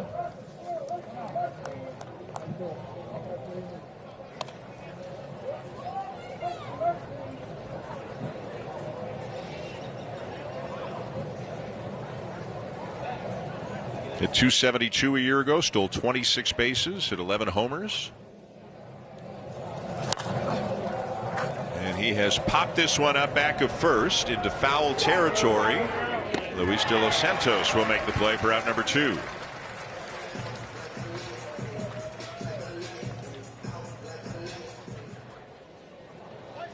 This guy we see fairly regularly in the spring. Stuart Burrow, another guy that we see a lot of. Yeah, they move him around. We've seen De Los Santos play a little bit of third. He's been filling up at first base from time to time. 2 down. Here's the center fielder, Johan Rojas, who went around on the appeal down to Mark Carlson at first. It's 0-1 on Rojas, who's going to get a lot of playing time in center field for the Phillies. And he'll do 2 things very well for sure: run him down and steal bases. Back to the mound. Meza's got it. And they're in time to retire the side. So the error, but nothing further. Dalton Varsho is going to join us on the headset when we come back. Welcome back. Bottom of the sixth. Dan Schulman, Buck Martinez, Arden Zwelling, and pleased to be joined by Dalton Varsho from the end of the Blue Jay dugout. His day is done, as you can tell. Well, I asked you during the break, so now you can tell the folks at home. Some of the guys are getting a third at bat, but you only got two. Give us the reason. Playing back-to-back, first time this spring, so obviously trying to get the legs underneath me. So 5 innings, basically trying to make my way and get my work in, and trying to feel good at the plate. How much of that is, you know, your schedule? Do you want to play 2 days in a row? Do you want that third at bat? How collaborative of a process is that? Yeah, I talked to Schneid's a little bit about it, and obviously with the day off on Wednesday, I wanted to make sure that I'm kind of getting that back-to-back and then having a full off day, and then obviously playing again that Thursday. So just trying to figure out what my body can handle early on and being able to kind of get that momentum going so I can get there during the season. Don, we talked about it during the course of the game, how things might be a little different for you in your second season. Is that the case now that you've played 1 full year with this ball club?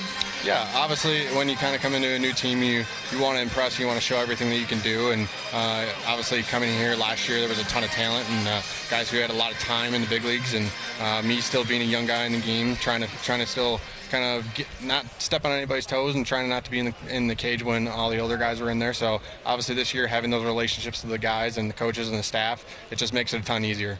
Now, the relationships with the guys, and we talked about this on the air a lot, and we only know a tiny fraction of what goes on. It looked like it took about 5 minutes last year to get the relationships with the guys going. On field one at the complex, I mean, Kiermaier and Springer were on you like you were their little brother from day one. Is that how it felt to you? Is that accurate? Yeah, they made me their little brother, which was awesome. It was so fun. I mean, coming to the ballpark with those guys and being able to share the outfield with them, it just makes your day so much easier to come and be able to enjoy it.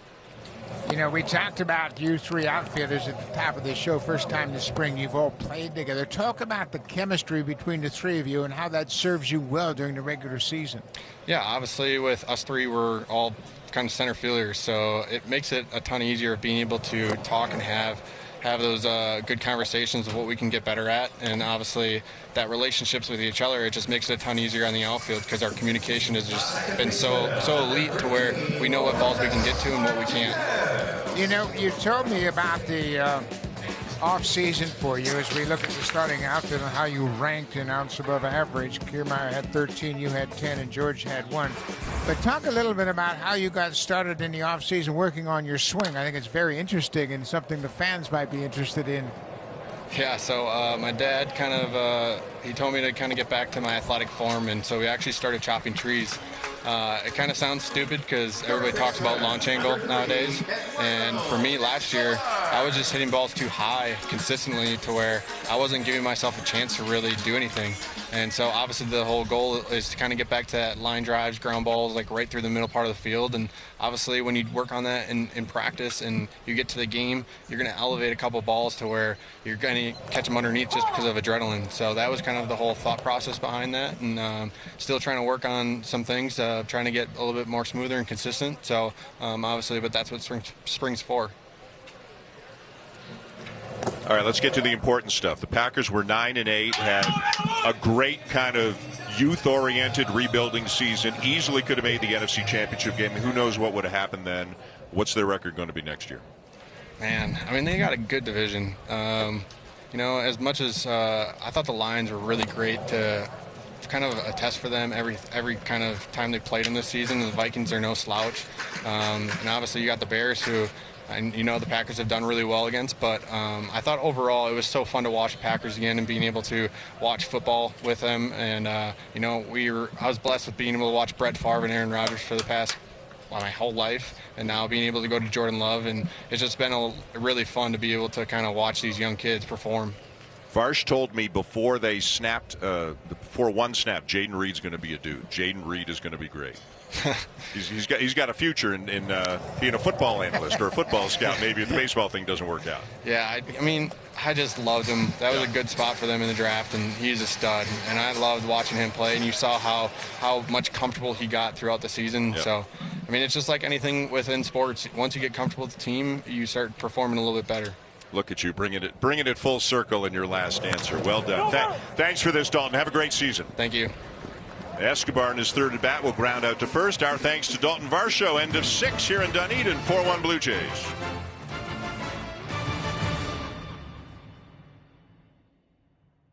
This.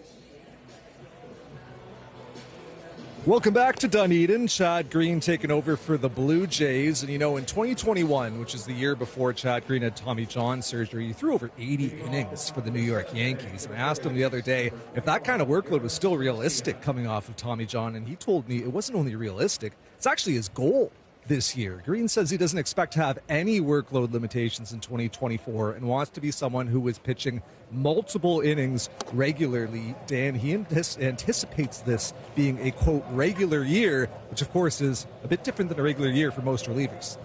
Absolutely. And Chad Green has always been a just tell me when you want me to pitch and I'll go pitch. 5th inning, 9th inning, middle of an inning, multiple innings, and a 100% healthy Chad Green has a chance to be a very important member of the bullpen. Well, he sure does. I think he's going to have a terrific fastball this year, as he's a year further removed from that Tommy John surgery. Came up late in the season last year and did a good job.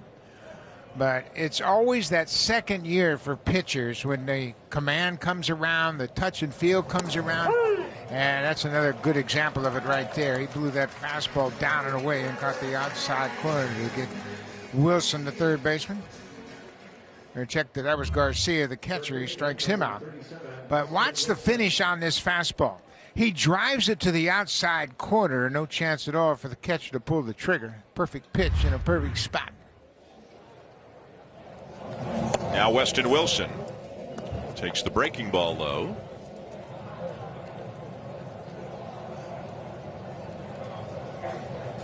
In Green's years with the Yankees, he usually averaged more than an inning per appearance. 67 outings, 83 innings, 54 outings, 69 innings. He is, if he's healthy enough to do it, he can be that kind. He can be a lot of different kinds of guys in the bullpen, whatever they need from him. He didn't make his debut until September 1st last year, and he made 12 appearances overall. Pitched a total of 12 innings, and you're right, last year they were a little bit more conservative with him coming off the Tommy John. The only time he threw more than an inning was September 23rd against the Rays in St. Pete, threw an inning and 2/3. This one popped up back of the plate, but no play for Peyton Henry, who's still in there, the starting catcher. The depth of the Blue Jays bullpen is such a bonus for John Snyder, because you can have Romano pitch a couple of days in a row and say he's not available to close. You've got Jimmy Garcia, you've got Chad Green, you've got Eric Swanson. All of those guys can close out games for you if Romano shouldn't be available. And I think the same is true on the left side. If you're up against a heavy left-handed hitting ball club late in the game, I think you can use Genesis Cabrera and Tim Meza in whatever situation you want. There's a liner down the left field line, a fair ball. And it's a long run into the corner for Will Robertson to go get it. So Wilson's got himself a double. That looked like just kind of a lazy breaking ball. It didn't have a lot of bite to it. It just kind of stayed out over the outer half of the plate. Wilson was able to hook it down into the left field corner. He's had some good at-bats against the Blue Jays so far this spring. Buck, I got a little breaking news for you. All right. Josh Donaldson just announced his retirement. Interesting. Yep. Just did it within the last half an hour or so.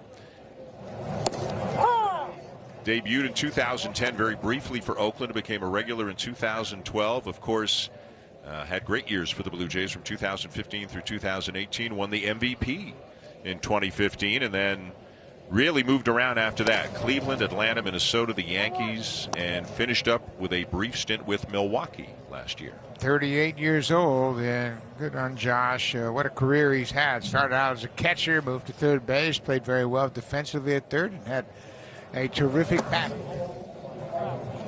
2015, scored 122 and drove in 123. That's the year he won the MVP, and that's a true measure of how you evaluate a player. How many runs he scores and how many he knocks in. That year, he got 23 of the 30 first-place votes. Mike Trout got the other 7. Trout finished a fairly distant second behind Donaldson that year for MVP. Yeah, that was the most at-bats that Josh had in his career, 620 at-bats. The 2-2 again. And that's there. Strike 3 called. 2 down. Cody Roberts caught looking at that inside fastball, and I mentioned the fastball. I think is going to be a huge pitch for Chad Green this year because he's going to have great movement, great life. When you come back from Tommy John surgery, the first thing that comes back is velocity, and it's pretty true. But then you're going to get movement and location as you get further away from that upper. 30 with 4 homers, was with the Tigers the year before. And he hits one up the middle. Looked like there might have been a play on as Beltre was going to second, and he kind of moved away, and then the ball went right where he was. So I don't know if there was miscommunication or what happened there, but it winds up being an RBI single. Yeah, good pickup on that because Beltre, the shortstop, broke towards second base. Watch him move right here. Wow, that didn't look like a play. He just got fooled by where the ball was going. Yeah. He didn't react as if there was a pickoff play. He reacted that he thought the ball was going to be pulled. And his first step was in the wrong direction. Yeah, the ball was coming to him already to his right, and he was stepping to his left.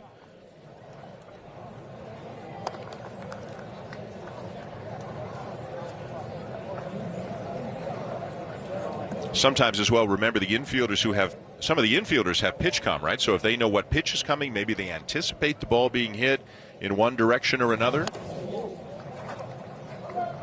Yeah, he definitely thought the ball was going to be hit up the middle before it was really put in play, but it was not as though he had a pickoff play on.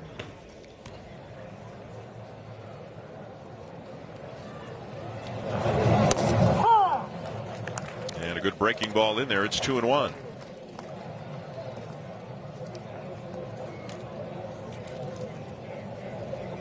Fastball averaging about 95, curveball in the mid-80s today for Chad Green. And a ground ball down to third. And the long throw is wide of first by Damiano Palmegiani.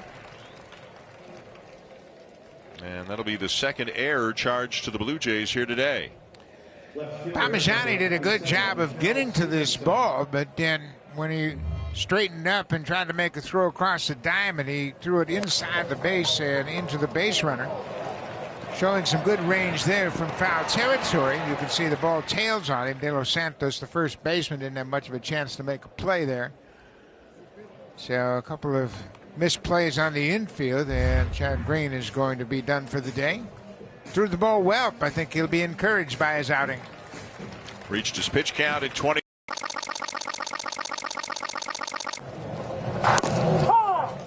The changeup in there for a strike. Melian started with the Blue Jays in 2018 as a 17-year-old. He pitches in the Venezuelan Winter League for Zulia in his hometown of Maracaibo. I played for Zulia many years ago. You played in Venezuela? Twice. I thought you played in Puerto Rico. 4 years in Puerto Rico, 2 years in Venezuela. Another changeup for a strike. I love Winterbone. Very competitive. But a much different time, of course, back in the 70s. A lot of fun. Very competitive. I played in La Guaira, in the capital in Caracas. Now back still full. Yeah, they had two teams in Caracas. The hometown team of Caracas and La Guaira also played in the same ballpark at the university. How long was your winter ball season? 60 games. Man, it's a lot of baseball in the Lot off of season. baseball, yep. Outside, ball 4, and that's going to load him up.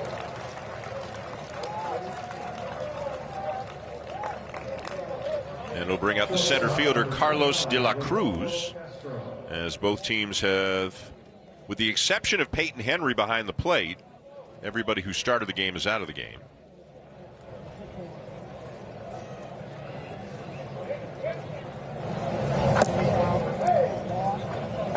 No, forgive me, it's Rodolfo Castro. We have Carlos de la Cruz up on the scoreboard, but he's in at shortstop for the Phillies. And he hits it hard, and I mean hard down the right field line, but he hit it foul.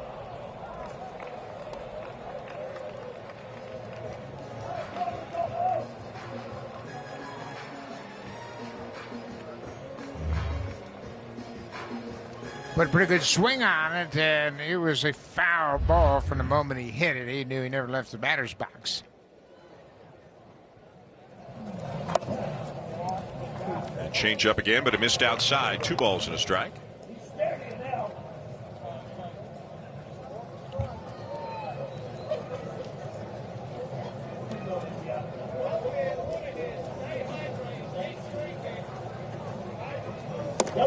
That's there, 2-2.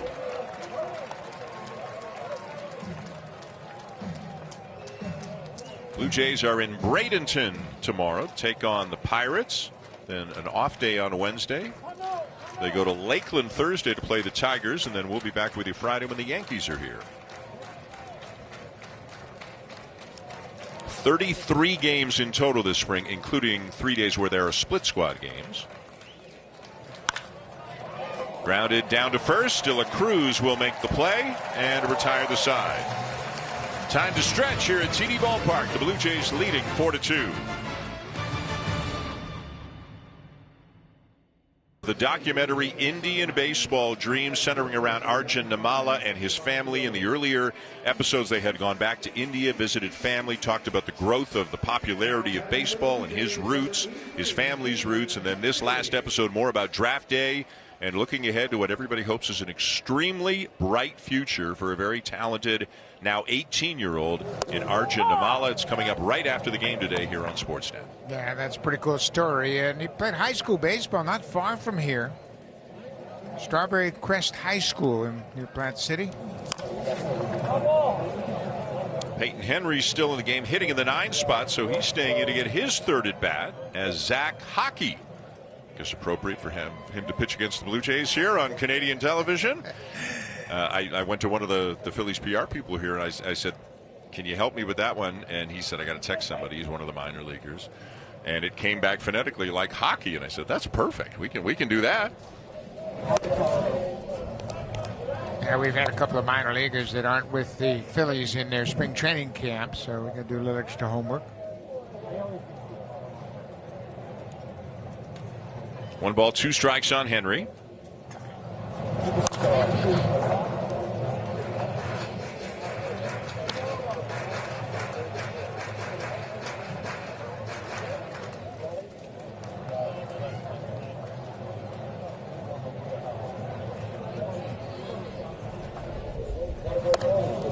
Henry takes it inside. 2 balls, 2 strikes. Now, we mentioned Danny Jansen was supposed to start this game, and Henry was going to back him up, but Danny came to the ballpark today a little bit under the weather. They sent him home.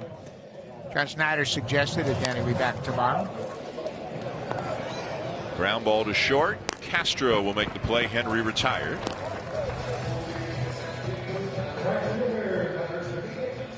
You know, when you think about it, Dan, spring training has been long for these guys. A lot of them have been here since the latter stages of January, working out on their own, and then spring training began on the 14th of February.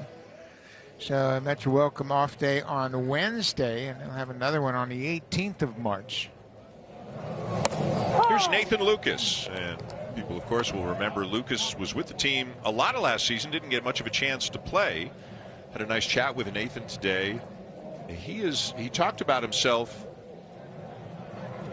in different terms. He's turning 30 in a few months. So, you know, he's young in terms of major league experience, but he's not young in terms of his age. And I asked him, you know, what he took from last year. He was down in the minors for a couple of months, hit 366. He was up in the majors for a while, a long time, but didn't get much of a chance to play. And he said, truthfully, it was bittersweet. He said, like, you want to be here. This is your dream, is to get to the major leagues, and I'm grateful the Blue Jays gave me a chance. He said, but you also want to play. And he's just kind of right on the cusp of breaking through and getting there.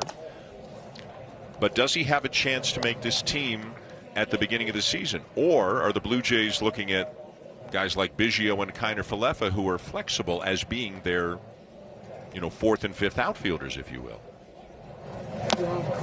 You know, if you were to put together a team in a more traditional fashion, Nathan Lucas is a perfect 4th outfielder.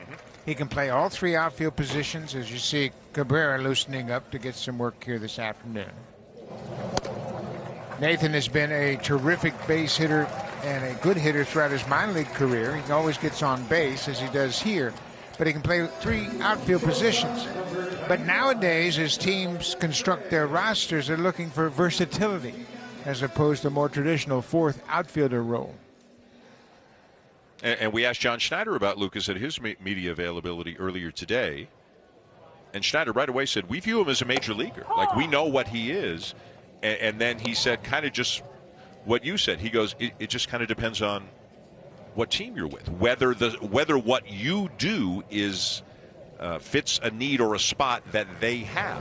And as you say, rosters are put together much differently. And this isn't even going back that far. You always had a 4th and a 5th outfielder. You had a guy who could play shortstop. Obviously, you had a backup catcher. But you don't have as many bench players as you used to do 10, 20, 30 years ago. And all teams, it seems, as Lucas will break for second and get in there and stay there.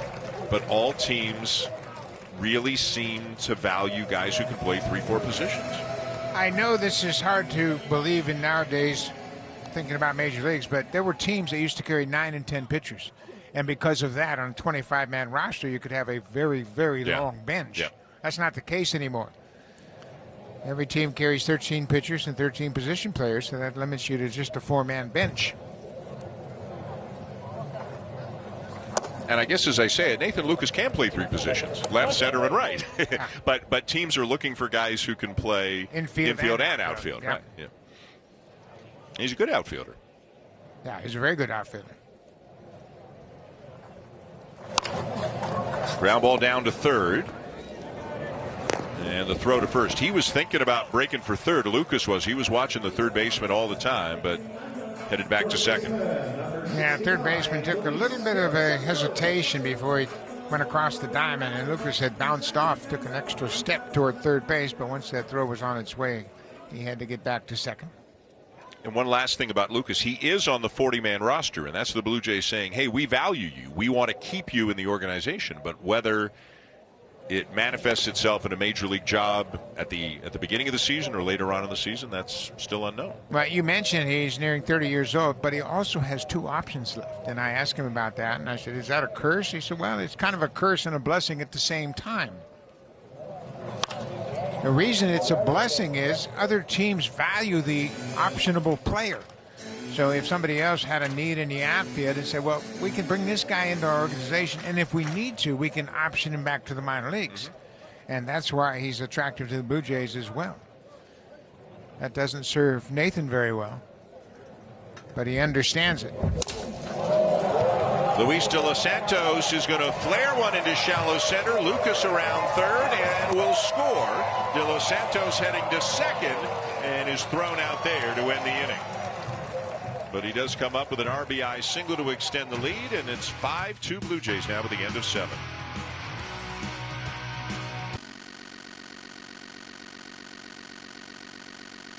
You know, down here, too, at TD Ballpark, and for people who haven't been here, I think if I told you how big the Jays shop is at this ballpark, I think it would surprise you. And it hasn't been that way forever. A few years ago, they redid it, and it's great. It's great, and it's got a lineup from the start of the game to an hour after the game. People are lined up to get the Blue Jays gear. Which is why when my wife said we need this and this for the 5-year-old, I went at 11 o'clock in the morning. Oh, yeah. She gave me some instructions, found exactly what we were looking for. Got to take care of the 5-year-old. Genesis Cabrera is into the game, and this one has popped a mile up in the air for De La Cruz and De Los Santos, in foul territory to make the catch. De La Cruz popped out, and Los Santos was able to make the catch. And Genesis Cabrera is a big part of this bullpen as well. When you have 2 lefties of the quality of Meza and Cabrera, you really have an upper hand on the opponents. He's an interesting guy, man. He'll take the baseball every single day, and he's got a different arsenal than Tim Meza. He's got a hard fastball, and his fastball is more of a 4-seam fastball than Meza's 2-seamer, and he's got a wicked breaking ball, a big sweeping breaking ball that's very effective against lefty hitters. And what he did much better as a Blue Jay than as a Cardinal was command the strike zone. And it felt like he earned the trust of Pete Walker and everybody, John Schneider, everybody else, very quickly. Like, he'd only been a Blue Jay for 3-4 appearances, and they were throwing him into high leverage. There's Pete. Well, I've talked about it a lot. I think Pete Walker is one of the best at bringing out the best of a pitcher. He will evaluate what he sees. He wants to put eyes on his pitchers before he makes any suggestions, but he liked the package that Cabrera brings to this bullpen, and they said, you know what, let's find out what he can do. He got opportunities. He made the most of it. This time he gets a second hitter of the game, reached base with a walk, and you're right, he really improved his strike throwing ability when he became a Blue Jay.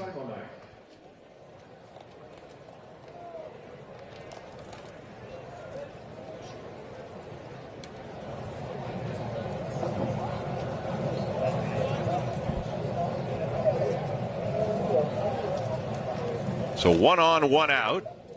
This is William Simonite, who was coming to catch for the Phillies.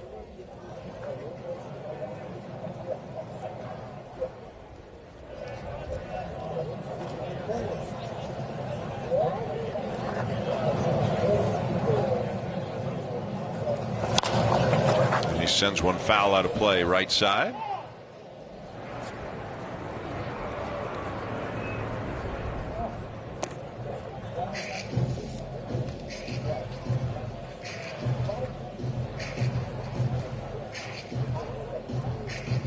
This is the third time in 8 days the Phillies have come here to play the Blue Jays. Blue Jays will make a couple of trips to Clearwater. You don't have as many further away trips as you used to. The Blue Jays went down to Fort Myers, or some of them did, went down to Fort Myers to play the Red Sox. I think the Twins are coming up here, but the Yankees are heading to the other coast right now. They're playing the Marlins over in Jupiter, and then they're playing the Mets, and that used to happen all the time. But I was actually surprised to see that. That kind of stuff doesn't happen much at all anymore. No, and you're right. We used to make road trips in spring training, especially when the Royals were training in Fort Myers. We'd come up to St. Pete and might play the Cardinals and the Mets in back-to-back days and just stay overnight. You know, one fun thing that I don't know that fans may have heard of, some have, but MLB has started this new kind of Prospects Day during spring training. I think it's on March the 16th. The Blue Jays are playing the Yankees in Tampa at 1 o'clock. And then it's a top prospects game that starts at 4 o'clock. And each team designates its best prospects, and they have a game. And this is happening, obviously, all over Arizona and Florida, everybody doing the same thing. And it's just kind of a way to showcase some of the top prospects that each team has. And it's not like they're not playing anyways, but this is all of them together in one game. Throw to second to get one, and that's all they'll get. Force the lead runner as Simonite reaches on a fielder's choice. Yeah, it's called the Spring Breakout Prospect Showcase. It'll debut this year. And as I mentioned, the Blue Jays will take on the Yankee prospects. And a lot of those guys are going to play in the game, have played in spring training games all spring long. But you'll see them, and it'll strictly be prospects in that game. And the Blue Jays basically going to have a doubleheader. They play the Yankees at night. The prospect game takes place at 4 o'clock in the afternoon. This is Esteban Quiroz, the third baseman now for the Phillies to face Cabrera.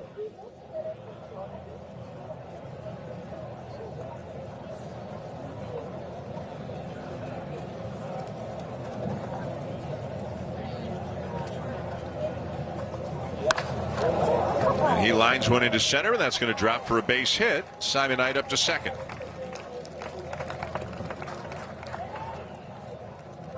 Designated hitter number 85, Cody Roberts. Yeah, Cabrera had a chance to start a double play, but he took a little bit too long to get the ball headed towards second, and then didn't make a great throw to second base, so they could only get the force out, and the Phillies are able to extend the inning. Those were things that the Blue Jays emphasize all spring long. The pitcher's fielding practice, get that comebacker and throw to second base quickly, trying to get yourself out of a tough situation. Cody Roberts is the batter now with 2 on and 2 outs.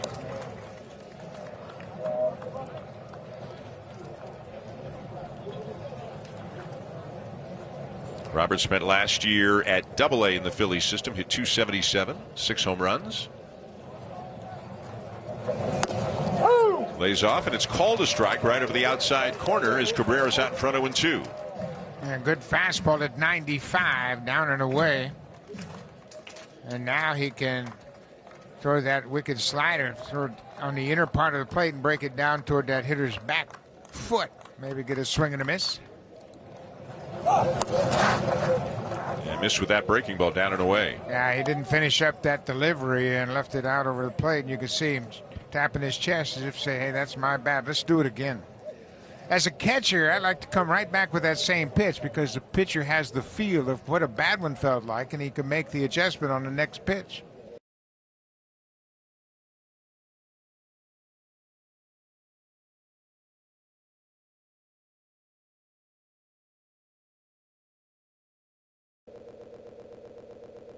There to strike him out and retire the side as we go to the bottom of the 8th. Well, this is a recipe that the Blue Jays and fans would be happy to see throughout the regular season, and that is Vladimir Guerrero Jr., who homered in the first, and Bo Bichette driving in some big runs. Bichette, after this, no doubt about it, 438 feet to straightaway center for Vladdy, and then Bichette with the bases loaded, worked the count, fouled off some pitches, lined one into center for a 2-run single, and then Guerrero followed up with a single into left, driving another run. So Bichette and Guerrero between the buck driving in 4 of the 5 runs today. Yeah, and that's exactly what you want to see. Obviously, you want to see that on a regular basis during the regular season, but they had some good at-bats today. That 2-run single by Bichette in the 5th came with 2 outs and 2 strikes as he'd worked the count very effectively and came up with a big hit. Full count.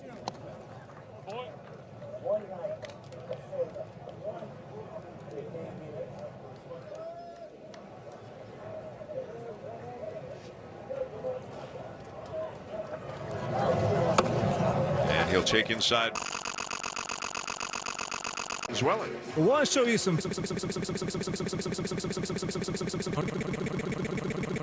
Blue Jays player development complex. This is his first time off a mound since he suffered that left hamstring injury earlier in camp. Now, I was there, and I may or may not have snuck a look over a shoulder to radar gun, and can confirm that Tiedemann was up to 97, and Isaiah Kiner-Falefa and Dalton Varsho can both confirm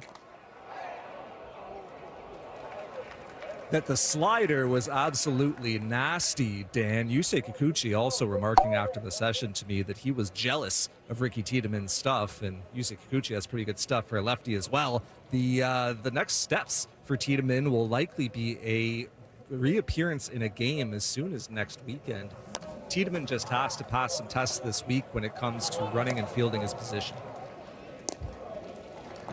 All right, Arden, thank you very much. And again, they want to be extremely careful with Ricky Tiedemann, but they also want to get him built up. He didn't throw that many innings last year because of the biceps injury, and I'm sure they'd love to get him probably to Buffalo and just get him to start building up, because at some point this year, he's got a chance to help this team. He might be needed to help this team. Yeah, he pitched a total of 44 innings during the regular season over 3 different levels, and then got 18 more innings in the Arizona Fall League.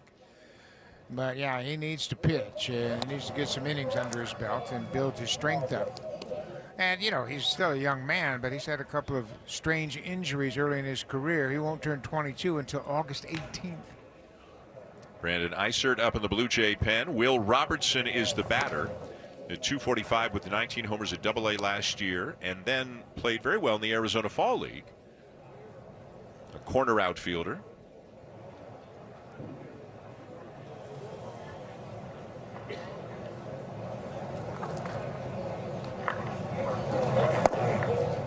Three and 0.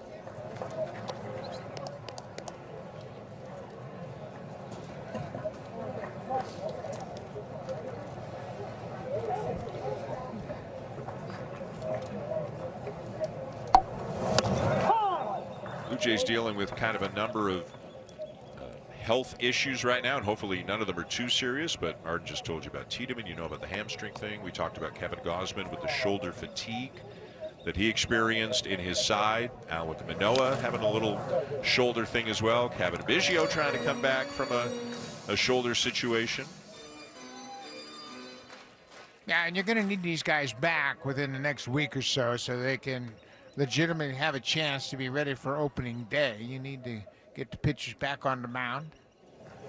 And especially in the case of Kevin Gausman and Alec Manoah, you'd like to see them pitch and get some regular turns in the pitching rotation before camp ends here. Robertson will take a walk, and that's going to get Aurelvis Martinez a second at bat. He popped up back in the 6th inning, and he's a guy that John Schneider and everybody in the Blue Jays organization is very interested in. Pretty much playing second base now, it looks like. A ton of power, as you can see. Started last year at AA, finished off at AAA. Very young, especially for AAA, where he finished off, and presumably will start at Buffalo this season. Yeah, he's had 11 at-bats now. He has just 1 for 11 so far in the spring. Interesting guy. It's got a tremendous upside. Grounded to third, and that's going to be off the glove of Quiros, so everybody is safe, and the inning continues. It has scored a base hit for Martinez. Yeah, that ball wasn't really hit all that hard. It should have been an easy play for the third baseman, but Aurelvis will be credited with a base hit on the infield. Ball just bouncing to the backhand side of the third baseman. You see it hit off his glove, and it's going to be a tough play, but big league third baseman make that play every day. So now Damiano Palmegiani gets his first at bat. Eduardo Escobar, who was hitting in the 8th spot in the order, stayed for a third at bat. So Palmegiani came in defensively in the 7th, but this is his first time with the bat in his hands. And another guy whose power has really caught everybody's attention. Plays third, plays first, also was in the Arizona Fall League, did well, and another guy who looks like he will start the year at Buffalo. Going to be a crowded Bison's roster. Yeah, they've got a lot of the same type of players. It's really kind of interesting how they're going to get playing time for everybody. Madison Barger, Damiano Palmegiani, and there's a lot of guys that basically the same type of player.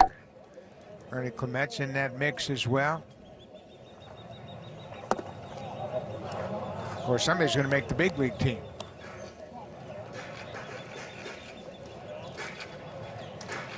Ernie Clement's had a good spring so far. He's 5 for 12, and he can really play shortstop. He's a very good defender. Plays second and third, and out of options. Another thing to consider. And that's a walk to load the bases.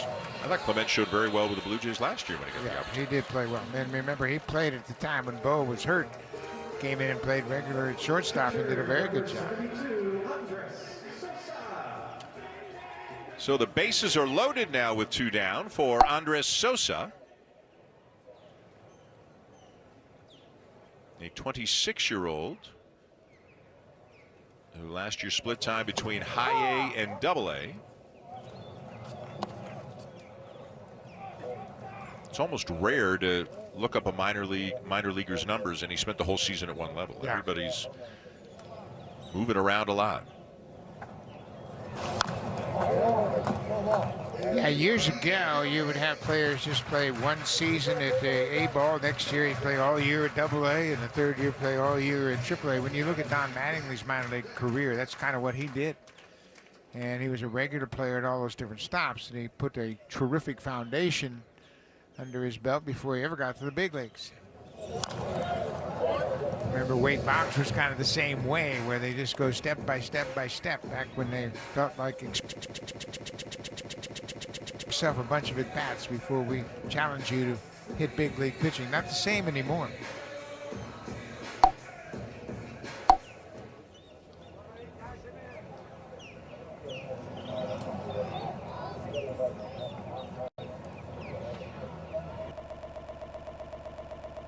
And there for strike 3 called as the Blue Jays. Good.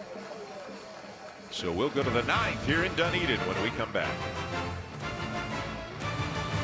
Authority of Rogers Blue Jays Baseball Partnership and may not be reproduced or retransmitted in any form in the accounts and authority of Rogers Blue Jays Baseball Partnership and may not be reproduced or retransmitted in any form in the accounts and descriptions of this game may not be disseminated without the express written consent of Rogers Blue Jays Baseball Partnership.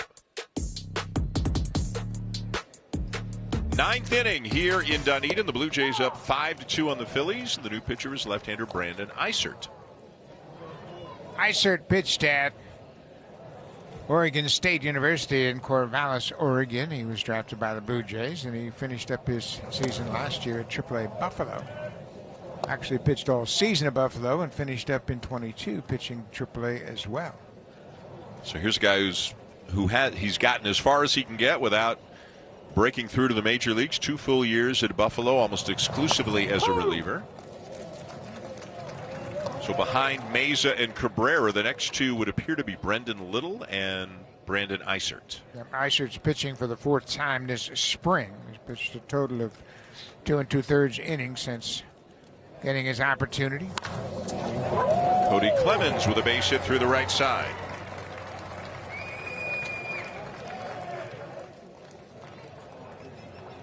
First baseman, number 80, Nick Podcool. Clemens didn't start the game, but he is 2 for 2 with an RBI. Had a base hit back in the 7th inning against Chad Green, and now he gets a base hit against the lefty. Now Nick Podcool, the first baseman. A little bit late on that fastball. It's 0-1. Podcool's second at bat of the day.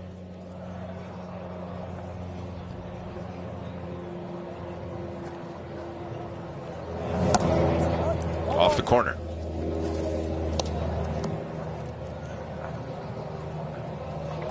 Between innings, a young man, Nicholas Deschamps, a catcher, came out and was warming up Eisert, and he had the gear on, like he had his chest protector on and everything. I thought he was coming into the game, and he's one of the players who has come over from the minor leagues, and he is from Quebec. So I was like, hey, he's coming into the game, but he was just warming up Eisert between. But if his family is watching back home, we saw him. He's here. Yeah, we thought he was going to play in the game, but he came out fully dressed to warm up Eisert before the start of this inning.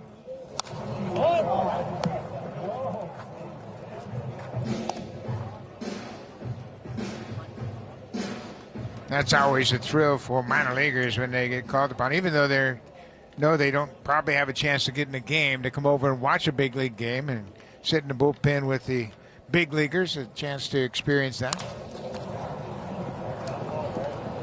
I remember my son Casey came to a spring training trip with us. We went down to play the Rangers in Port Charlotte. He knocked on my door early in the morning, and I said, "What are you doing here?" He said, "I'm going on the road trip with you." When you were managing? Yeah. Very cool. Yeah. Actually put him in a game. He got to pinch hit for Carlos Delgado. Wow. And Podcool chases it. That must have been a very special moment for both of them. It was one of my favorite moments of my baseball career, for sure, to put him in a game. Left fielder, number I know we were going down on the bus, and Cookie Rowe was sitting next to me. He says, "You got to put him in a game." Yeah. Arlene will be very upset if you don't put him in a game. That's exactly what I was thinking. So it was very cool. Here's Cal Stevenson again. You can see how Eisert can be kind of a tough at bat for a left-handed batter. He hides it and slings it a little bit. He doesn't throw 96 or anything like that, but you can see how he can be tricky. Yeah, and that's been kind of a problem for him because he doesn't really line up the radar gun, but he can get some funky swings like that last one. And he is even-keeled as it gets. You know, college kid coming out of Oregon State, good conference for baseball, and he just doesn't get rattled, doesn't get too high, doesn't get too low. Up the middle, Aurelvis Martinez, the flip for one, and that's all they'll get, but a nice play made out there by Martinez. Yeah, he did a good job of getting it to it, and then the underhand flip to second base, and Beltre just took a throw, and it looked like he missed the base initially when he went to step on second base, but then had the time to regroup. Good range here by Martinez behind the bag, the underhand flip, and you can see Beltre stepped and missed the bag the first time.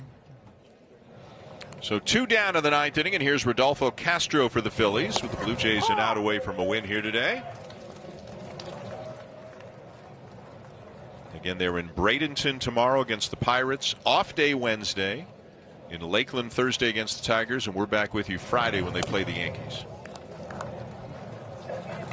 Yeah, and the thing to remember, I know this is the 4th of March, but the season starts on the 28th of March. So it's going to get here a little bit quicker than normal. Yeah.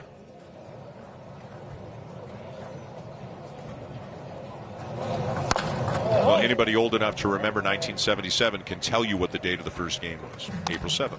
Yeah. Now it's March 28th, 10 days earlier. And part of it is just the calendar will flip, and yeah, it'll be later probably next year, if not the year after that. But March 28th is early. They don't have a long way to go to start the season. Just going down to St. Petersburg to play the Rays. Yeah, that's a real benefit for this Blue Jay team. You get an extra few days here. I think they got 2 off days before the opening day. They play in Bradenton against the Pirates, their final game, and then they have 2 off days before the season starts in Tampa Bay. Strike 3 called, and that's your ball game. Eisert strikes out a couple in his inning of work.